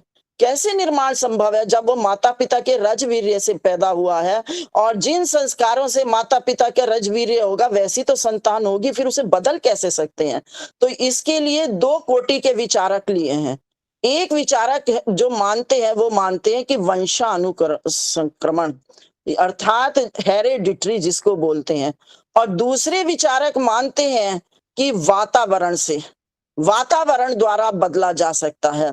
हमारी वैदिक जो पद्धति है वो भी इसी को ही कुछ कुछ मानती है कि वातावरण उसको कैसा दिया जाता है, अर्थात जैसे बच्चा पैदा हुआ, अब वो उसके बाद उसके घर का परिवार का कैसा माहौल है, किस तरह से माता पिता का आपस में एक दूसरे के साथ व्यवहार है, बड़ों का छोटों के साथ कैसे व्यवहार है, वो सब ये चीजें कहते हैं बच्चा जरा जरा सी चीज नोट करता है, और जैसे घर में होता है वो उन्हीं चीजों को ग्रहण कर लेता है। अभी जैसे कल सविता जी बता रही थी, मेरी पोती बैठते ही ये कहने लग जाती है कि ओम भूर्भुवः स्वः करो, अब करोगे, मतलब बच्चों को भी ये पता चल जाता है। तो ये एक संस्कार के रूप में ही हो जाता है, और इसको कहते हैं एनवायरमेंट, जो मिलता है परिवार के लोगों से, या बच्चा जाएगा घर से बाहर जाएगा तो उसके दोस्तों से, इन सब चीजों के द्वारा ये एनवायरमेंट तैयार होता है कि ये ही संस्कार रूप में वो हो जाता है। अब वैज्ञानिक मत एक गॉल्टन नाम के वैज्ञानिक हुए हैं, तो उन्होंने कहा कि उन्होंने इसको पुष्टिकरण करते हुए कहा कि माता पिता के रजवीर्य में एक ऐसा तत्व होता है जो माता के शरीर तथा मन के गुणों को डीएनए के द्वारा, जिसे हम डीएनए कह देते हैं आजकल की भाषा में, उसके द्वारा संतान में पहुंचता है। हमारे शरीर में दो प्रकार के सेल्स होते हैं, और वो एक होते हैं सोमैटिक सेल, जो हमारे केवल शरीर के अंगों का ही निर्माण करते हैं। जो शरीर के अंग प्रत्यंग जब बन जाते हैं तो वो नष्ट भी हो जाते हैं। एक दूसरे सेल होते हैं जिन्हें हम जनरेटिव सेल कहते हैं। जनरेटिव सेल जो होते हैं, सेल तो आप सब समझते हो कि मनुष्य का शरीर जो है वो सेल से बना हुआ है। टिश्यू सेल से फिर टिश्यू बनता है, 24 सेल से एक टिश्यू ऊतक बनता है जो हमारे शरीर को निर्माण करता है। तो इस तरह से उन्होंने कहा एक होते हैं जनरेटिव सेल, वो कभी समाप्त नहीं होते, और वो जो है एक संतान से दूसरी संतान में बने रहते हैं। और पिता के, जैसे कि आप देखो ये सृष्टि क्रम चलता रहे, ये परम पिता परमात्मा की रचना ही ऐसी है कि, और वो पिता से पुत्र में, पुत्र से पिता से फिर पौत्र में, फिर प्रपौत्र में, इस तरह से ये अनेक वंश चलते रहते हैं। जैसे कि हम वंशज भी कह देते हैं कि ये वंश से ऐसा है, हमारी हेरिडिटरी ऐसी है, बहुत सारी चीजें इसमें। और इसमें दो शब्दों का प्रयोग किया गया है। एक तो मैंने आपको बताया कि जर्म सेल होते हैं, तो उनके अंदर एक प्रकार का वो एक न्यूक्लियस होता है। न्यूक्लियस कहते हैं एक प्रकार की गांठ होती है जिसे हम जर्म प्लाज्मा कह देते हैं, जर्म प्लाज्मा। पहले एक मैंने बताया कि जनरेटिव सेल होते हैं, सेल के अंदर एक प्रकार की गांठ होती है, और उस गांठ के चारों तरफा रेशेस होते हैं, बिल्कुल बारीक, माइक्रोस्कोप से ही देखे जा सकते हैं, जिन्हें हम क्रोमोसोम्स कहते हैं। जो साइंस पढ़ा होगा उन्हें जरूर बहुत अच्छी तरह समझ आ रही होगी। पैतृक गुण, ये जो क्रोमोसोम्स होते हैं ये ही पैतृक गुण के वाहक होते हैं। इसमें एक छोटी छोटी, जिसे हम जीन्स के रूप में कह देते हैं कि ये जीन्स, ये माता पिता के जीन्स बच्चे में आ गए, ये फलाने के जीन्स, ये जीन्स का कहते थे, इसके जीन्स में है ये करना। तो ये बहुत सारे आपने आम लोगों में भी देखा होगा। तो उसी जीन्स, ये क्रोमोसोम्स क्या होते हैं आपको बताऊं कि अगर एक्स होता है, दोनों एक्स, माता पिता के एक्स सेल और पिता का एक्स सेल मिलता है तो लड़की पैदा होती है, और जब माता का एक्स सेल और पिता का वाई सेल मिलता है तो लड़का पैदा होता है। ये एक साइंस है, ये माना जाता है, और होता भी ऐसे ही है। और लेकिन ये जो वाहिका अणु है ये कुछ तो नष्ट हो जाती हैं, एक दो ही असर कर पाती हैं, और उसके कारण उसमें क्या चेंजेस आती हैं कि जैसे देखो आप ऊंचाई, लंबाई में, ऊंचाई में और गोरापन, कालापन, ये ज्यादातर पुत्र में भले ही कम आए लेकिन पौत्र में ज्यादा आता है, पर पौत्र में और ज्यादा आता है, ये वंशों से चलता है। या नीली आंखें, भूरी आंखें, ये मैं अपने ही घर में बताती हूँ कि मेरा पुत्र क्योंकि बहुत लंबा है, हमारे यहाँ सब जेंट्स जो थे, मेरे हस्बैंड भी 5'11" थे, बेटा 6 फुट 1 इंच है, अब उसका बेटा भी उससे भी लंबा हो रहा है। तो ये चीजें आती, ये पैतृक गुण है, ये हेरेडिटरी है जो चली चली आती है। और वंशानुक्रमण के प्रभाव को जानने के लिए कई बार इस पर अध्ययन किया गया। तो एक परिवार में तो सन 1720 में न्यूयॉर्क में एक जूक नाम का व्यक्ति था, उसने 1877 में उसके वंश से 1200 व्यक्तियों का पता लगाया गया, जिनमें से 440 व्यक्ति जो थे वो किसी न किसी शारीरिक रोग से पीड़ित थे, और 310 उसमें भीख मंगे थे, 300 अपाहिज पैदा हुए, 130 ने कोई ना कोई अपराध किया और 6 ने कत्ल किया। क्यों? क्योंकि वो जो व्यक्ति था वो इसी तरह का था। इस परिवार में जितनी स्त्रियां थी वो आधी वेश्याएं थी। इसीलिए इस वंश के लोगों की पड़ताल की गई। फिर एक और वंश की पड़ताल की गई, इसी में ही दोबारा से 2820 में व्यक्ति थे, 2820 व्यक्तियों को लिया गया, जिनमें से 500 पागल पैदा हुए। मतलब ये एक कल्ली काक नाम का वंश हुआ, उस पे रिसर्च की गई, क्योंकि साइंस तो किसी को मानती नहीं है, वो तो साइंटिस्ट लगे रहते हैं कि ये बात कैसे है। वैसे वेद भी एक विज्ञान है, वेद में जितना विज्ञान छुपा पड़ा है उतना कहीं नहीं, वेद विज्ञान से अलग। विज्ञान जो है वो वेद के अंदर से ही निकली हुई एक वो है। तो उसमें लिखा कि कल्ली काक नाम का एक वंशधर, उस पे शोध किया गया। तो उसकी 2 स्त्रियां थी, एक स्त्री बुद्धिहीन थी और दूसरी जो थी उससे उसके अवैध संबंध थे। तो इस संबंध से जो पुत्र उत्पन्न हुए उनके सब वंशधरहीन बुद्धिहीन हुए। दूसरी स्त्री जो विवाहित थी, जिससे उन्होंने विवाह कर रखा था, उससे सभी संतानें स्वस्थ उत्पन्न हुई। इसी प्रकार से एक और एग्जाम्पल मैं आपके सामने देती हूँ, ये सब वंशों के हैं।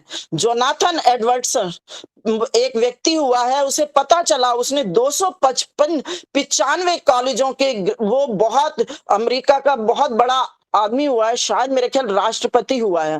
तो उसने उस पर रिसर्च किया गया, 295 कॉलेजों के ग्रेजुएट थे उसमें से, और अधिक संख्या के लोग व्यापारी, उच्च कोटि के व्यापारी और कार्य करने वाले थे, और आधे से ज्यादा लोग वाइस प्रेसिडेंट बने। इस वंश का कोई भी एक व्यक्ति अपराधी नहीं बना। तो ये किस तरह से आते हैं? ये रज और वीर्य से आते हैं।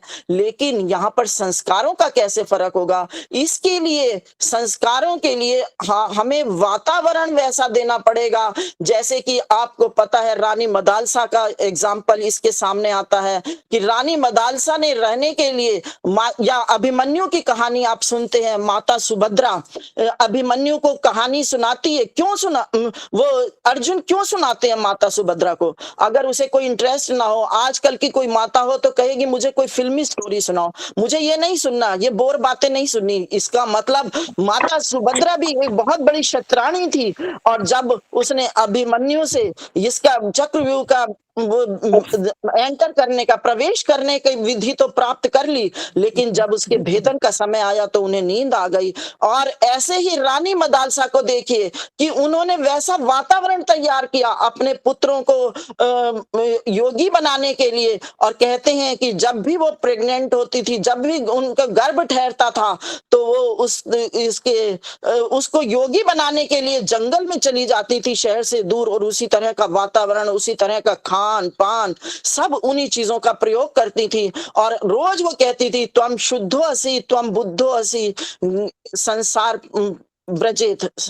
तो इस तरह से, अर्थात तुझे संसार को छोड़ना है, वो इस तरह की शिक्षा देती थी, वो उसकी आत्मा को बताती थी। क्योंकि हमने, और यहाँ पर वैदिक संस्कार भी यही प्रेरणा देते हैं कि आप जब बच्चा जन्म ले लेता है तो आप अपने आप को, अपने घर के वातावरण को, अपने खान पान को, हमारे यहाँ तो इतनी अच्छी विधि है कि आप गर्भ से, जब गर्भाधान होता है तभी से आप ये प्रैक्टिस शुरू कर दें, तभी आप जाके एक अच्छे बालक का निर्माण कर पाएंगे। क्योंकि बहुत सारे लोगों को मैंने सुना है, और मैं भी कभी कह बैठती थी कि हमने तो बच्चों को अच्छे वो दिए, लेकिन उसके ये पता नहीं आपको, ये एक जो कर्म होते हैं हमारे, ये बीज रूप में होते हैं। पता नहीं ये जो हमने संस्कार जो अब दे रहे हैं, कब जा करके उनको अच्छी खाद पानी मिलेगी, कब उनका समय आएगा, क्योंकि जमीन में बहुत सारे बीज पड़े होते हैं। तो यहाँ पर ये कि गर्भाधान के समय हम एक आत्मा को बुला रहे होते हैं,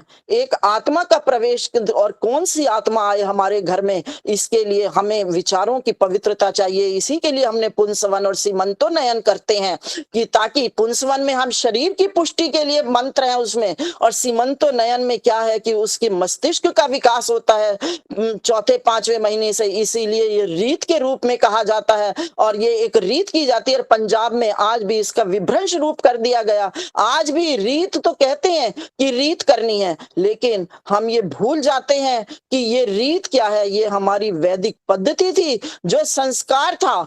और आगे आज एक भी संस्कार, आज हम कौन सा संस्कार करते हैं, एक नामकरण रह गया, उसमें भी हम क्या नाम रख देते हैं, पिंटू शिंटू, जिनके कोई अर्थ नहीं होते।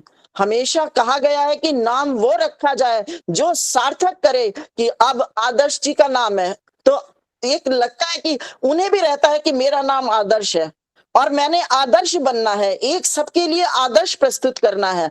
विजय जी हैं, मतलब अपने नाम का कोई अर्थ तो होना चाहिए ना, कि मुझे सब पर विजय प्राप्त करनी है, अपने अभ्यंतर के गुणों पर भी, दुर्गुणों पर भी विजय प्राप्त करनी है, और इस भौतिक रूप में इस संसार पर भी मुझे विजय प्राप्त करनी है। तो ये इस तरह से हर नाम का एक वो हुआ करता था, अर्थ होता था, और उसी के अनुरूप बच्चा बनने की कोशिश करता था। इसी तरह से ये लेसन है, ये पढ़ाए जाते हैं आप संस्कारों के रूप में, और आज हमने सब छोड़ दिए।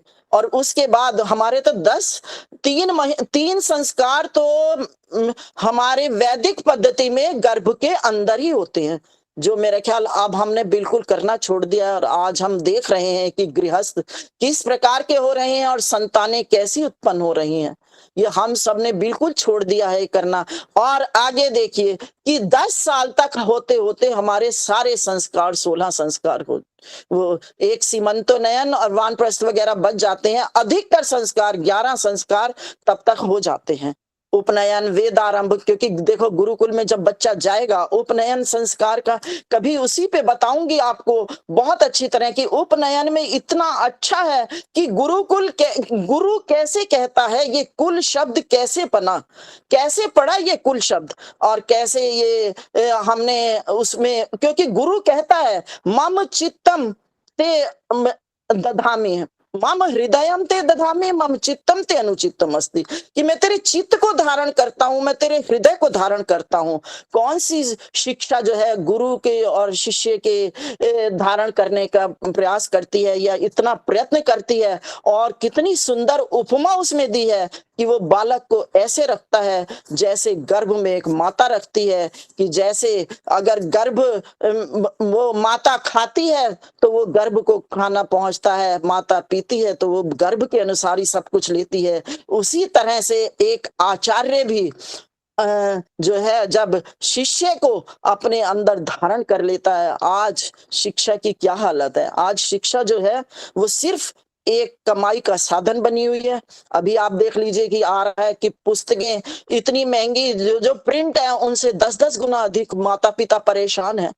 अब इस संस्कृति हमने अपनी संस्कृति को भूलते चले जा रहे हैं, हम इन संस्कारों को भूलते चले जा रहे हैं। अभी बहुत से एग्जाम्पल हैं इसके कि जो मैं आपको बताना चाहती हूँ, लेकिन इस टाइम नहीं, समय शायद नहीं है, ये है 10 नहीं है, तो समय को देखते हुए अब समाप्त करूंगी। इसके और उदाहरण है कि किस प्रकार से ये मैंने आपको वंश का एक बताया, और बताया कि संस्कार क्या है, पर्यावरण बच्चे को चारों तरफ से उसे घेर लेना अच्छाइयों से, तब जाकर के वो अच्छा। वीर शिवाजी की माता जीजाबाई बच्चे को यही संस्कार देती थी कि तुझे इस किले को जीतना है, यही तो कहा था। तभी तो वो बच्चा जा करके और उसी तरह का वातावरण, क्षत्रिय वातावरण तैयार करती थी। तो इस तरह जब माताएं इस तरह के संस्कारों से अपने बच्चे को जन्म देंगी तो निश्चय ही हमारे देश और राष्ट्र का उत्थान होगा। और अब इन्हीं शब्दों के साथ मैं अपनी वाणी को विराम देती हूँ। आशा है मुझे कि वैज्ञानिक ढंग शायद आप में से बहुत लोगों को समझ आया होगा, क्योंकि आप सब विदुषी बहनें हैं और विदुषी। बहुत सुंदर अंजू जी, आपने आज हम वेदों के अनुसार तो जानते हैं, बहुत कम जानते हैं कि किस प्रकार हमें 16 संस्कार, जो 3 तो पहले गर्भ में ही हो जाते हैं और उसके बाद 9-10 साल तक बच्चे के कितने संस्कार कर जाते हैं कि बच्चा, जैसे मैंने सुना था कि जैसे हम लकड़ी है जंगल में, लकड़ी को हम ऐसे तो इस्तेमाल नहीं करते, लकड़ी को हम लाएंगे, उसको काटेंगे, साइज के बनाएंगे, कोई कुर्सी मेज बनाना है उस साइज के बनाएंगे, और उसको और सजावट करनी होती है, उसके ऊपर सनमाइका लगाते हैं, और उसको अंदर सुंदर बनाना होता है तो उस पर रंग रोगन करते हैं। जिसके प्रकार हम ये भौतिक वस्तुओं को सुंदर बनाने के लिए प्रयास करते हैं। जैसे हम दाल सब्जी भी लाते हैं, उनको साफ करते हैं, धोते हैं, काटते हैं, फिर हम तड़का लगाते हैं तो अच्छा, हमारा टेस्ट है तो अच्छा तड़का लगेगा, फिर और स्वादिष्ट बनाने के लिए हम उसमें धनिया डालते हैं। जिस प्रकार हम भौतिक चीजों को स्वादिष्ट बनाने के लिए संस्कारित करते हैं, इसी प्रकार बच्चों को बचपन से ही अच्छा मनुष्य, मानव बनने के लिए उसके जीवन में संस्कारों का महत्व है। आज जो आपने वैज्ञानिक तरीके से बताया कि किस प्रकार माता का डीएनए, पिता का डीएनए जो बच्चे में जाता है वो कितने वंशों तक जाता है कि आप देखो 800-900 पीढ़ियों तक हमारा वो जाता है, आगे से आगे बढ़ता जाता है, कभी वो संस्कार मिटते नहीं है। कि इसीलिए कहते हैं कि हम अपने बच्चों में अच्छे संस्कार डालें कि जो पीढ़ियों तक अच्छे ही बने रहें और वो कभी खत्म नहीं होते। वो तो परमपिता परमात्मा भी है जो आगे से आगे हमें उसी परिवार में जन्म देता है, जैसे हमारे कर्म होते हैं वो संस्कार ही है जो हमारे कर्म बनते हैं। बहुत अच्छा आपने मार्गदर्शन किया और ये हम करेंगे तभी हमें भी लाभ होगा। हम चलो हमारे बच्चे तो नहीं, अपने पोते पोतियों का या हमारे कोई पड़ोस में है उनको संस्कारों का महत्व बताएं और किस प्रकार ये हमारे जीवन पर प्रभाव डालते हैं और किस प्रकार हम अपनी उन्नति कर सकते हैं इनके साथ। बहुत अच्छा आपने मार्गदर्शन किया अंजू जी, आपका बहुत कभी संस्कारों की श्रृंखला शुरू कीजिए तो उसमें एक एक संस्कार इतना महत्वपूर्ण है और एक एक की बहुत अच्छी परिभाषा, मतलब उसको एग्जाम्पल सहित बताई जाए तो तब जाके उसका महत्व समझ में आएगा, तब हो सकता है। ये उपनयन संस्कार पढ़ो, वेदारंभ पढ़ो, हर एक में इतनी अच्छी उपमाएं हैं कि मतलब लगता है कि तो संस्कारों का तो तभी महत्व हम जान सकते हैं। ऐसे हम संस्कार संस्कार रोते रहते हैं, कहते रहते हैं, करेंगे नहीं क्योंकि आगे बच्चे नहीं मानेंगे, ये चीज इसको पूरा इसमें जी प्रयास करेंगे कि हम एक एक संस्कार को लेकर उसकी व्याख्या करें, सुने उनके बारे में क्या है। तो बहुत बहुत धन्यवाद अंजू जी आपका। मैंने अधिकार समझा, आपको एकदम फोन भी कर दिया। मेरा भी था नहीं कि पक्का कर पाएंगे या नहीं कर पाएंगे, घर की व्यवस्था, कार्यक्रम की व्यवस्था, जैसे समाज में हमारा वार्षिक उत्सव चल रहा है। लेकिन बहुत अच्छा रहा आज का आपका उद्बोधन और हमारा भी अच्छा मार्गदर्शन हुआ सभी का। बहुत बहुत धन्यवाद आपका। आगे हम भजनों की श्रृंखला को आगे बढ़ाते हैं। भजनों अंजू जी से बात कर लूं? जी आइए लक्ष्मी माता जी। हाँ जी अंजू जी, ये जन्म का क्या हिसाब है? बच्चा एक जगह कोई बुजुर्ग जाता है या दूसरी जगह पैदा होता है, उसमें कितना टाइम लगता है? उसमें वैसे तो कहते हैं कि जैसे कर्म किए तो फौरन उसके बाद ही तुरंत, कुछ आत्माएं तो तुरंत जन्म ले लेती हैं, नहीं तो कुछ घंटे के अंदर, जो कहते हैं ना आत्माएं इधर उधर फिरती हैं, आत्माएं इधर उधर कभी नहीं फिरती, लेकिन कुछ टाइम कभी कभी कहते हैं कि ले लेते हैं कि मतलब जैसे कोई वो वैसी सृष्टि नहीं है, वैसा माहौल नहीं है, तो परम पिता बाकी कर्मों की लीला तो परमात्मा ही जाने। बाकी कहते हैं कि जैसे ही मनुष्य यहाँ मरा और अगला उसका वो तैयार हो जाता है। यही मैं सुनाना चाह रही थी। कल मैंने पढ़ा कि 3 दिन लगते हैं, कोई कहता है 40 दिन लगते हैं, कोई कहता है 13 दिन लगते हैं, पर जो मैंने पहले पढ़ा हुआ है, सुना हुआ है, उसमें ये है कि आत्मा यहाँ से निकली, अगर गुड़गांव निकली है तो आगरे जन्म लेना है उसने, तो कोई भगवान रिक्शा टांगा तो करता नहीं, जहाज पे जाता नहीं, तो वहीं से वहीं उसके कर्मोनुसार वो तैयार रखता है खाता, इसलिए जाना है और वहां जन्म लेना है। तो उसी समय ही जन्म ग्रस्त हो जाता है, जन्म तो बाद आत्मा में होता है। भटकती नहीं, ये नहीं है कि इतने दिन तक नहीं होता, 40 दिन तक। यही कह रही थी, मैंने कहा आपसे सुनो आप क्या बताते हैं। जी, खैर, आप ये तो जो विद्वान जो है, कहते मैं हैं तो ना कि नहीं, जो कहते हैं ना कि 13 दिन तक तेरहवीं नहीं होती तब तक आत्मा घर के आसपास भटकती है, ये नहीं। पुरानी लोगों का है, जो हाँ। गरुड़ की कथा करवाते हैं उनके विचार हैं।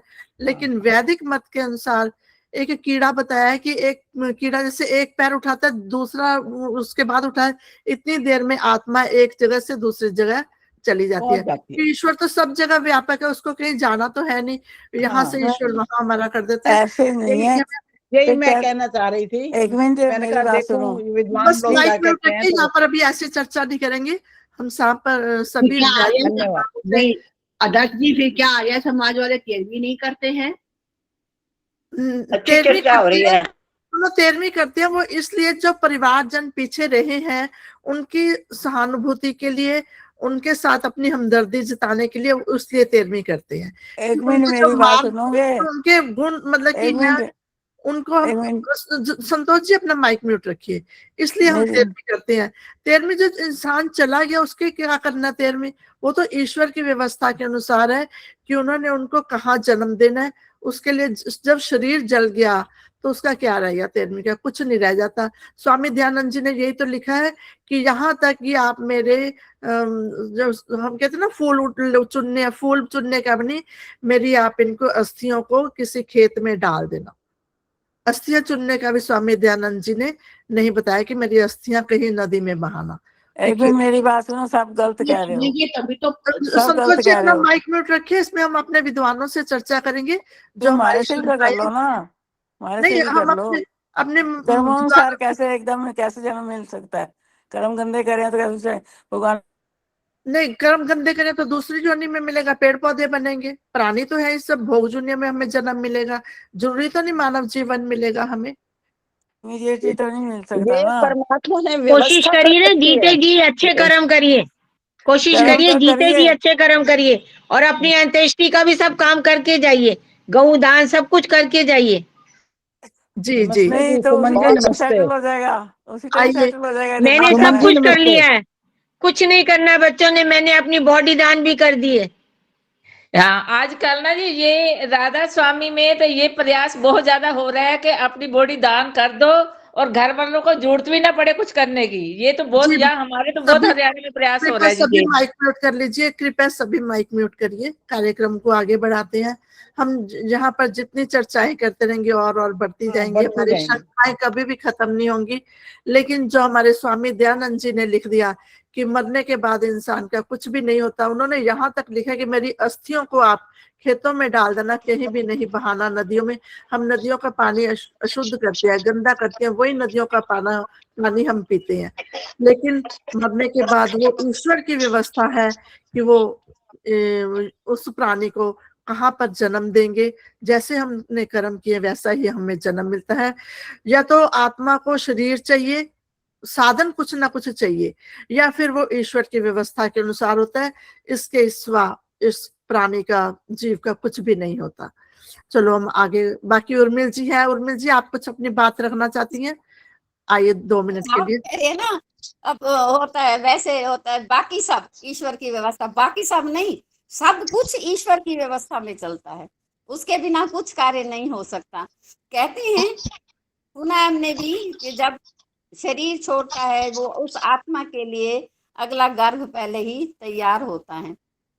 ये नहीं होता कि इधर भटक रही है उधर भटक रही है। तो बाकी जो कहा स्वामी जी ने कहा कि मेरी अस्थियों को, केवल अस्थियां ही नहीं, राख भी खेतों में डाल दो। मैंने किसी बहन से सुना, स्वामी जी ने तो अस्थियां राख लिखा था, हम राख तो खेतों में डाले, अस्थियां तो फिर हरिद्वार ले गए। मैंने कहा बचा क्या? उन्होंने तो कहा था संस्कार के बाद जो भी है अस्थियां और राख उठाओ, एक बोरी में भरो और जाके खेतों में डालो, इससे ज्यादा कुछ नहीं। और स्वामी जी ने तो लिखा इसके बाद कोई क्रिया नहीं रह जाती। लेकिन बिल्कुल सही, बिल्कुल सही। आप लोग 13वें की बात कर रहे हैं, वो सिर्फ इसलिए होता है, पारिवारिक परंपराएं होती हैं कि फिर एक बार बेटी आएगी, दूसरी बार आएगी, एक बार जब चली गई 4 दिन के बाद या 3 दिन के बाद एक बार बेटी फिर आएगी, मिलने तो आएगी। फिर वो परंपरा बना दी कि 13वें वाले दिन आए, 15वें का रखें, 13वें का रखें, 10वें का रखें, एक जिस दिन की सलाह बने उस दिन आएंगी तो पहले यज्ञ कर लो, जो आ रहा है, जिस लिए आ रहा है उनकी आत्मा को भी शांति मिले, और जो आएंगी यज्ञ पर बैठ जाएंगी तो उनकी भी आत्मा शांत रहे। ऐसे में किसी को फिर दोबारा रोने रुलाने का वो नहीं करना चाहिए, क्योंकि उनकी आत्मा की शांति के लिए जो हमने यज्ञ किया है, फिर रुदन किस बात का? फिर अपना मन भी कल्पा रहे हो और सामने वालों का भी कल्पा रहे हो। तो 13वें का इसका इसलिए है।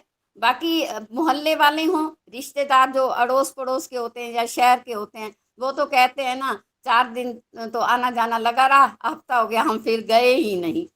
इसके लिए हमारे यहाँ तो कुछ इस तरह की परंपरा बना ली है, एक समय रख लेते हैं 3:30 बजे से 5 बजे तक, 4:30 बजे तक आएंगी बहनें, जिसने आना है, रिश्तेदार हैं या गली मोहल्ले के हैं और खुद परिवार के, बैठ जाए। हम बैठे हैं, एक पुस्तक रख ली, कोई ना कोई, महात्मा आनंद स्वामी की रख लो, प्रभु आशीष जी की रख लो, कर्म भोग चक्र है, एक ही रास्ता, 2 रास्ते आनंद स्वामी जी की हैं, जो भी एक पुस्तक रख ली। आएंगे, पहले घर परिवार के बैठे हैं, आने वाले तो अपने टाइम पर आएंगे, बैठे हैं समय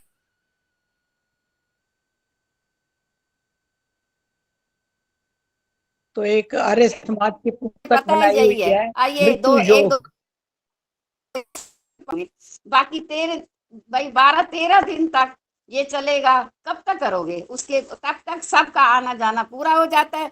उस दिन यज्ञ करके कोई व्यवस्था नहीं है वैदिक इसमें कि पंडित बुलाओ, कितने बुलाओ, इतने बुलाओ, उतने बुलाओ, उनको बिस्तर दो, 1 साल का खाना दो। मैं तो सुन के परेशान हो जाती हूँ, इतना क्रोध आता है ना उस समय। 1 साल का भोजन दे दो, जो 1 साल के बाद जहां वो गया उसे भोजन नहीं मिलेगा। क्या पता वो किस जन जोनी में है, किस प्रकार का उसका भोजन होगा। ये कुछ भी नहीं है वैदिक परंपरा में। जब हमने यज्ञ किया है 13वें वाले दिन, जो पुरोहित यज्ञ करने आया उसको भोजन करा दो, जो आपकी श्रद्धा है, जितनी हैसियत है, उनको दक्षिणा दे दो, बस खत्म। कोई कपड़े नहीं, कोई चारपाई, छतरी, ये वो पता नहीं क्या क्या ढोंग रचाते हैं लोग, कि इतने ढोंग हैं। वो क्या सब करेंगे? जीते जी करो जी, सब जीते जी करो, पीछे के लिए छोड़ो ही नहीं कुछ। जी इतना तृप्त कर दो कि तुम तृप्त कर दो उनको कि तुम्हारी आत्मा को कोई डर ना रहे कि वो हमें परेशान करेंगे। जब अगर तुमने नहीं की सेवा तो डर लगता रहेगा, है वो नाराज हो गए होंगे, है उदास मन में गए हैं, हमारे साथ कुछ गलत ना हो जाए, हमारे साथ कुछ गलत ना हो जाए, इसलिए वो देते हैं। यही की घटना है। तो मुझे किसी ऐसे बंदे ने बताया कि झूठ नहीं हो सकती। वो कहते हैं एक परिवार है, वो कहते हैं हम बाहर रहते थे, हम बाहर रहते थे और हमने उनकी सेवा नहीं की, इसलिए अब इन दिनों में ना कुछ दे देते हैं पंडितों को। अरे तुम्हारे घर के बंदे तुम्हारे थे, तुम्हें पता नहीं वो कहाँ है, पंडित कहाँ पहुंचाने जाएंगे, वो किस योनि में है, किस अवस्था में है। इसलिए अगर वैदिक सत्संगों में बैठे हो तो इन भ्रमों को तोड़ते चलो, और जो कहे उनको कहो ये गलत है, ये बात गलत है। अपनी बात तो उस दम पर रखो कि गलत को हम गलत कह सकें, आगे वालों की जैसे बुद्धि होगी वो उस हिसाब से चलेंगे। इसलिए मेरी सभी से प्रार्थना, अब इस विषय को यहीं छोड़ दीजिए, जितना आपने सुना इसको विचार करना, फिर उसके अनुसार अपने घर परिवार की परिस्थितियां बनाओ, उसके हिसाब से चलो, ताकि ये सत्संग में बैठना, सुनना और ऐसा है गुरमल जी, सारे ये बात नहीं मानते। अब मेरी ननंद की डेथ हुई है, आज 8 दिन हुए हैं। एक मिनट मेरे को पदार्थ जी, 1 मिनट दे दीजिए, 1 मिनट। तो फिर वो ये हरिद्वार माता जी मेरी बात आशा सुनिए। रानी जी, आशा रानी जी, एक मिनट चुप हो जाइए, आप चुप हो जाइए बस। वो जो हरिद्वार गए, वो जो गलत परंपराएं, हम क्या क्या कह रहे हैं, यही तो कह रहे हैं, जो गलत है उसको छोड़ो। बाकी जब जिसने स्पेशली बात करनी है, आप बाद में बात कीजिए, अब कार्यक्रम के समापन का समय है, उसको तो आगे हम चलने देना अच्छे से। बहुत सारी बात हो गई। बहुत बहुत बिल्कुल। धन्यवाद उर्मिल जी।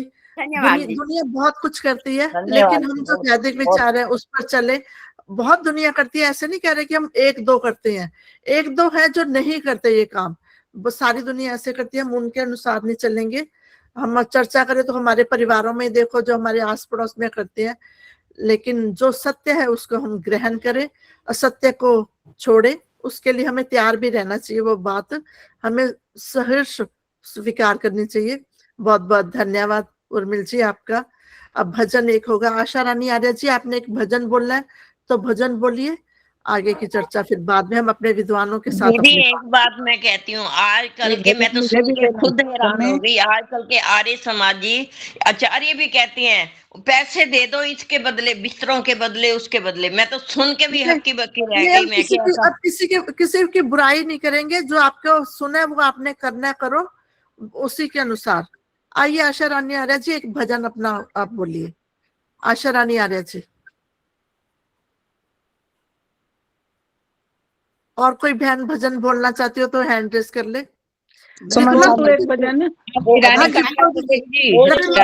आदर्श जी मैं बोल दूं। लक्ष्मी माता जी बोलिए। लक्ष्मी माता जी।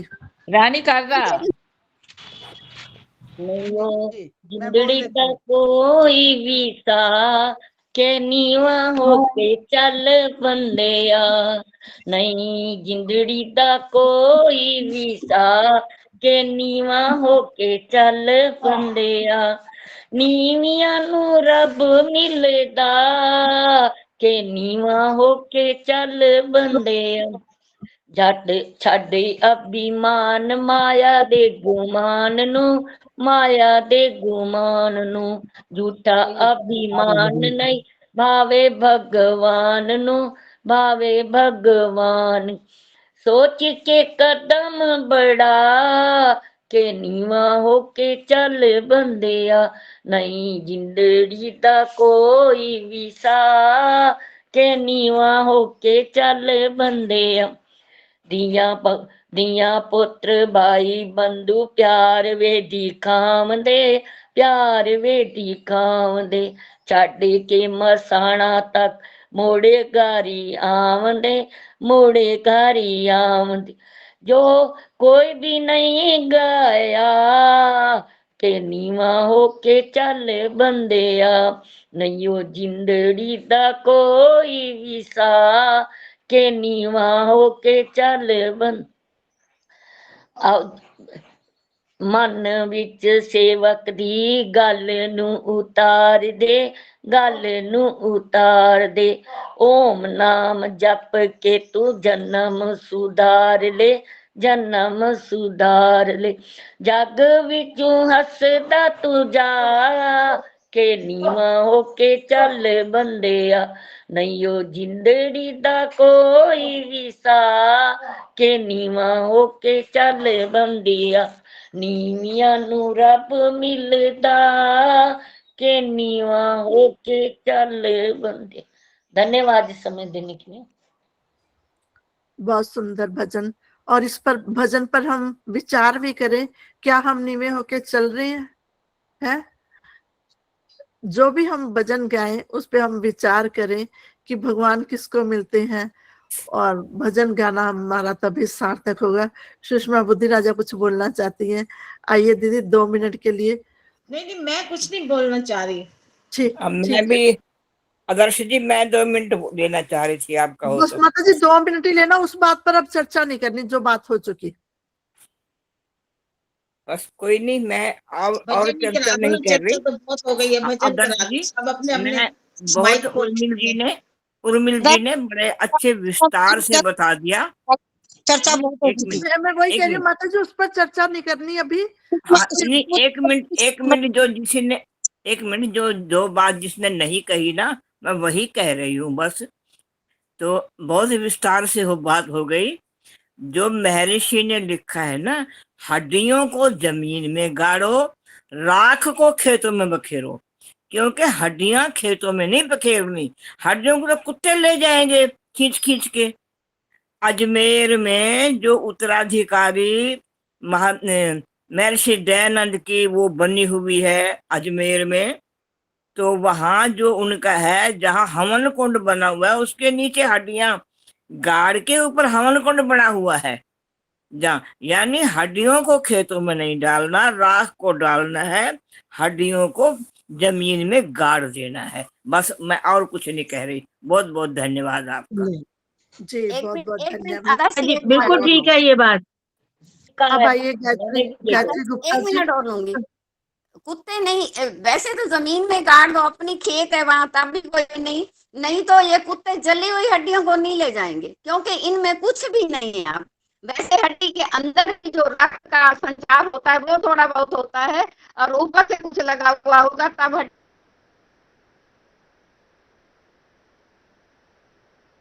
जरूर। जब जला हुआ है सब कुछ, हड्डी भी जल चुकी है, उसमें क्या कुत्ते लेने आएंगे। हाँ, शमशानों में जहाँ रीति रिवाज रहते थे, बच्चों को मृतक बच्चों को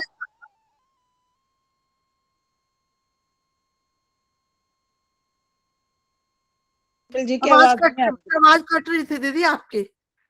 अब आइए गायत्री गुप्ता जी, संगठन सूक्त के मंत्रों का पाठ, इनके बाद संतोष सचान जी आर्य समाज के नियम पढ़ेंगे। सुषमा दीदी आप शांति पाठ करवा दीजिएगा, बैठे रहिएगा अभी। मंच का संचालन कर रही है हमारी विजय बहन जी, आदर्श बहन जी, और सभी उपस्थित आर्य भाई बहनों को मेरा सादर नमस्ते। सभी बहनों ने बहुत अच्छे अच्छे भजन गाए और अंजू जी का बहुत सुंदर उद्बोधन था। संगठन सूक्त बोलने के लिए आदेश हुआ है। ओम संसामिदु वैसे वृषनग्ने विश्वान्यर्य आ ईडस्पदे समिध्यसे सानो वसुन्या भर। हे प्रभो तुम शक्तिशाली हो, बनाते सृष्टि को, वेद सब गाते तुम्हें है, कीजिए धन वृष्टि को। ओम संगच्छध्वं संवदध्वं संभो मनांसि जानताम्, देवा भागं यथा पूर्वे संजानाना उपासते। प्रेम से मिलकर चलो, बोलो सभी जानी बनो, पूर्वजों की भांति तुम कर्तव्य के मानी बनो। ओम समानो मंत्रः समितिः समानी समानं मनः सह चित्तमेषाम्, समानं मंत्रमभिमन्त्रये वः, समानेन वो हविषा जुहोमि। हो विचार समान सबके, चित्त मन सब एक हो, जान देता हूँ बराबर, भोग्य पा सब नेक हो। ओम समानी व आकुति समाना हृदयानि वः, समानमस्तु वो मनो यथा वह सुसहासति। हो सभी के दिल तथा संकल्प अविरोधी सदा, मन भरे हो प्रेम से, जिससे बढ़े सुख संपदा। ओम बहुत बहुत धन्यवाद बहन जी समय देने के लिए। बहुत सुंदर आपने संगठन सूक्त के मंत्रों का अर्थ सहित उच्चारण किया, और हम सभी मिलकर चले, मिलकर रहें और प्रेम से रहें, इसमें बहुत बड़ा संदेश है। उस संदेश के अनुसार हम अपना जीवन व्यतीत करें। बहुत बहुत धन्यवाद गायत्री गुप्ता जी। अब आइए संतोष सचान माता जी, आर्य समाज के नियम, इनके बाद सुषमा बुद्धिराज जी शांति पाठ के साथ कार्यक्रम समाप्त। सभी को सादर नमस्ते। आर्य समाज के नियम, पहला, सब सत्य विद्या और जो पदार्थ विद्या से जाने जाते हैं उन सब का आदि मूल परमेश्वर है। दूसरा, ईश्वर सच्चिदानंद स्वरूप निराकार सर्वशक्तिमान न्यायकारी दयालु अजन्मा अनंत निर्विकार अनादि अनुपम सर्वाधार सर्वेश्वर सर्वव्यापक सर्वअंतर्यामी अजर अमर अभय नित्य पवित्र और सृष्टि करता है, उसी की उपासना योग्य है। तीसरा, वेद सब सत्य विद्याओं का पुस्तक है। वेद का पढ़ना पढ़ाना और सुनना सुनाना सब आर्यों का परम धर्म है। चौथा, सत्य के ग्रहण करने और असत्य को छोड़ने में सर्वदा उद्यत रहना चाहिए। पांचवा, सब काम धर्मानुसार अर्थात सत्य और असत्य को विचार करके करने चाहिए। छठा, संसार का उपकार करना इस समाज का मुख्य उद्देश्य है, अर्थात शारीरिक आत्मिक और सामाजिक उन्नति करना। सातवां, सबसे प्रीतपूर्वक धर्मानुसार यथा योग्य बरतना चाहिए। आठवां, अविद्या का नाश और विद्या की वृद्धि करनी चाहिए। नवां, प्रत्येक को अपनी उन्नति में संतुष्ट न रहना चाहिए, किंतु सबकी उन्नति में अपनी उन्नति समझनी चाहिए। 10वां, सब मनुष्यों को सामाजिक सर्वहितकारी नियम पालने में परतंत्र रहना चाहिए और प्रत्येक हितकारी नियम में सब स्वतंत्र हैं। ओम शांति। बहुत बहुत धन्यवाद आदर्श जी समय देने के लिए। सभी को बहुत बहुत धन्यवाद माता जी। जो तीसरा नियम है, वेद सब सत्य विद्याओं का पुस्तक है। वेद की जो पुस्तकें हैं उन्हीं को हम पढ़े। दूसरी पुस्तकों में कुछ ना कुछ अपने विचार लोगों ने इतिहास लिखा हुआ है, उन पुस्तकों ना पढ़े हम, फिर तभी हम इधर उधर भ्रम में पढ़ते हैं। केवल वेद के पुस्तकों वेदों का ही हमें स्वाध्याय करना चाहिए और जो आर्य समाज के एक एक नियम पर हम विचार करेंगे तो अपना जीवन सत्य के मार्ग पर योग के मार्ग पर चला सकते हैं। बहुत बहुत धन्यवाद माता जी आपका। अब आइए सुषमा बुद्धि राजा दीदी शांति पाठ के साथ कार्यक्रम का समापन करें। सभी बहन भाइयों का बहुत बहुत धन्यवाद। ओम द्यौ शांति अंतरिक्षे गं शांति पृथ्वी शांतिरापा शांतिरोषधयः शांतिः वनस्पतयः शांतिर्विश्वे देवा शांति ब्रह्मा शांति सर्वगं शांति शांतिरेवा शांति सामा शांति। ओम शांति शांति शांति। जो बोले सो अभय सत्य सनातन वैदिक धर्म की जय। जगतगुरु महर्षि दयानंद की जय। भारत माता की जय। गौ माता की रक्षा करेंगे। आर्य समाज अमर रहेगा। ज्योति जलती रहे। का झंडा ऊंचा रहे। वैदिक ध्वनि वैदिक अभिवादन। सभी को नमस्ते। सभी को सादर नमस्ते जी। बहुत बहुत धन्यवाद सुषमा दीदी आपका। सबको नमस्ते जी। सभी को सादर नमस्ते।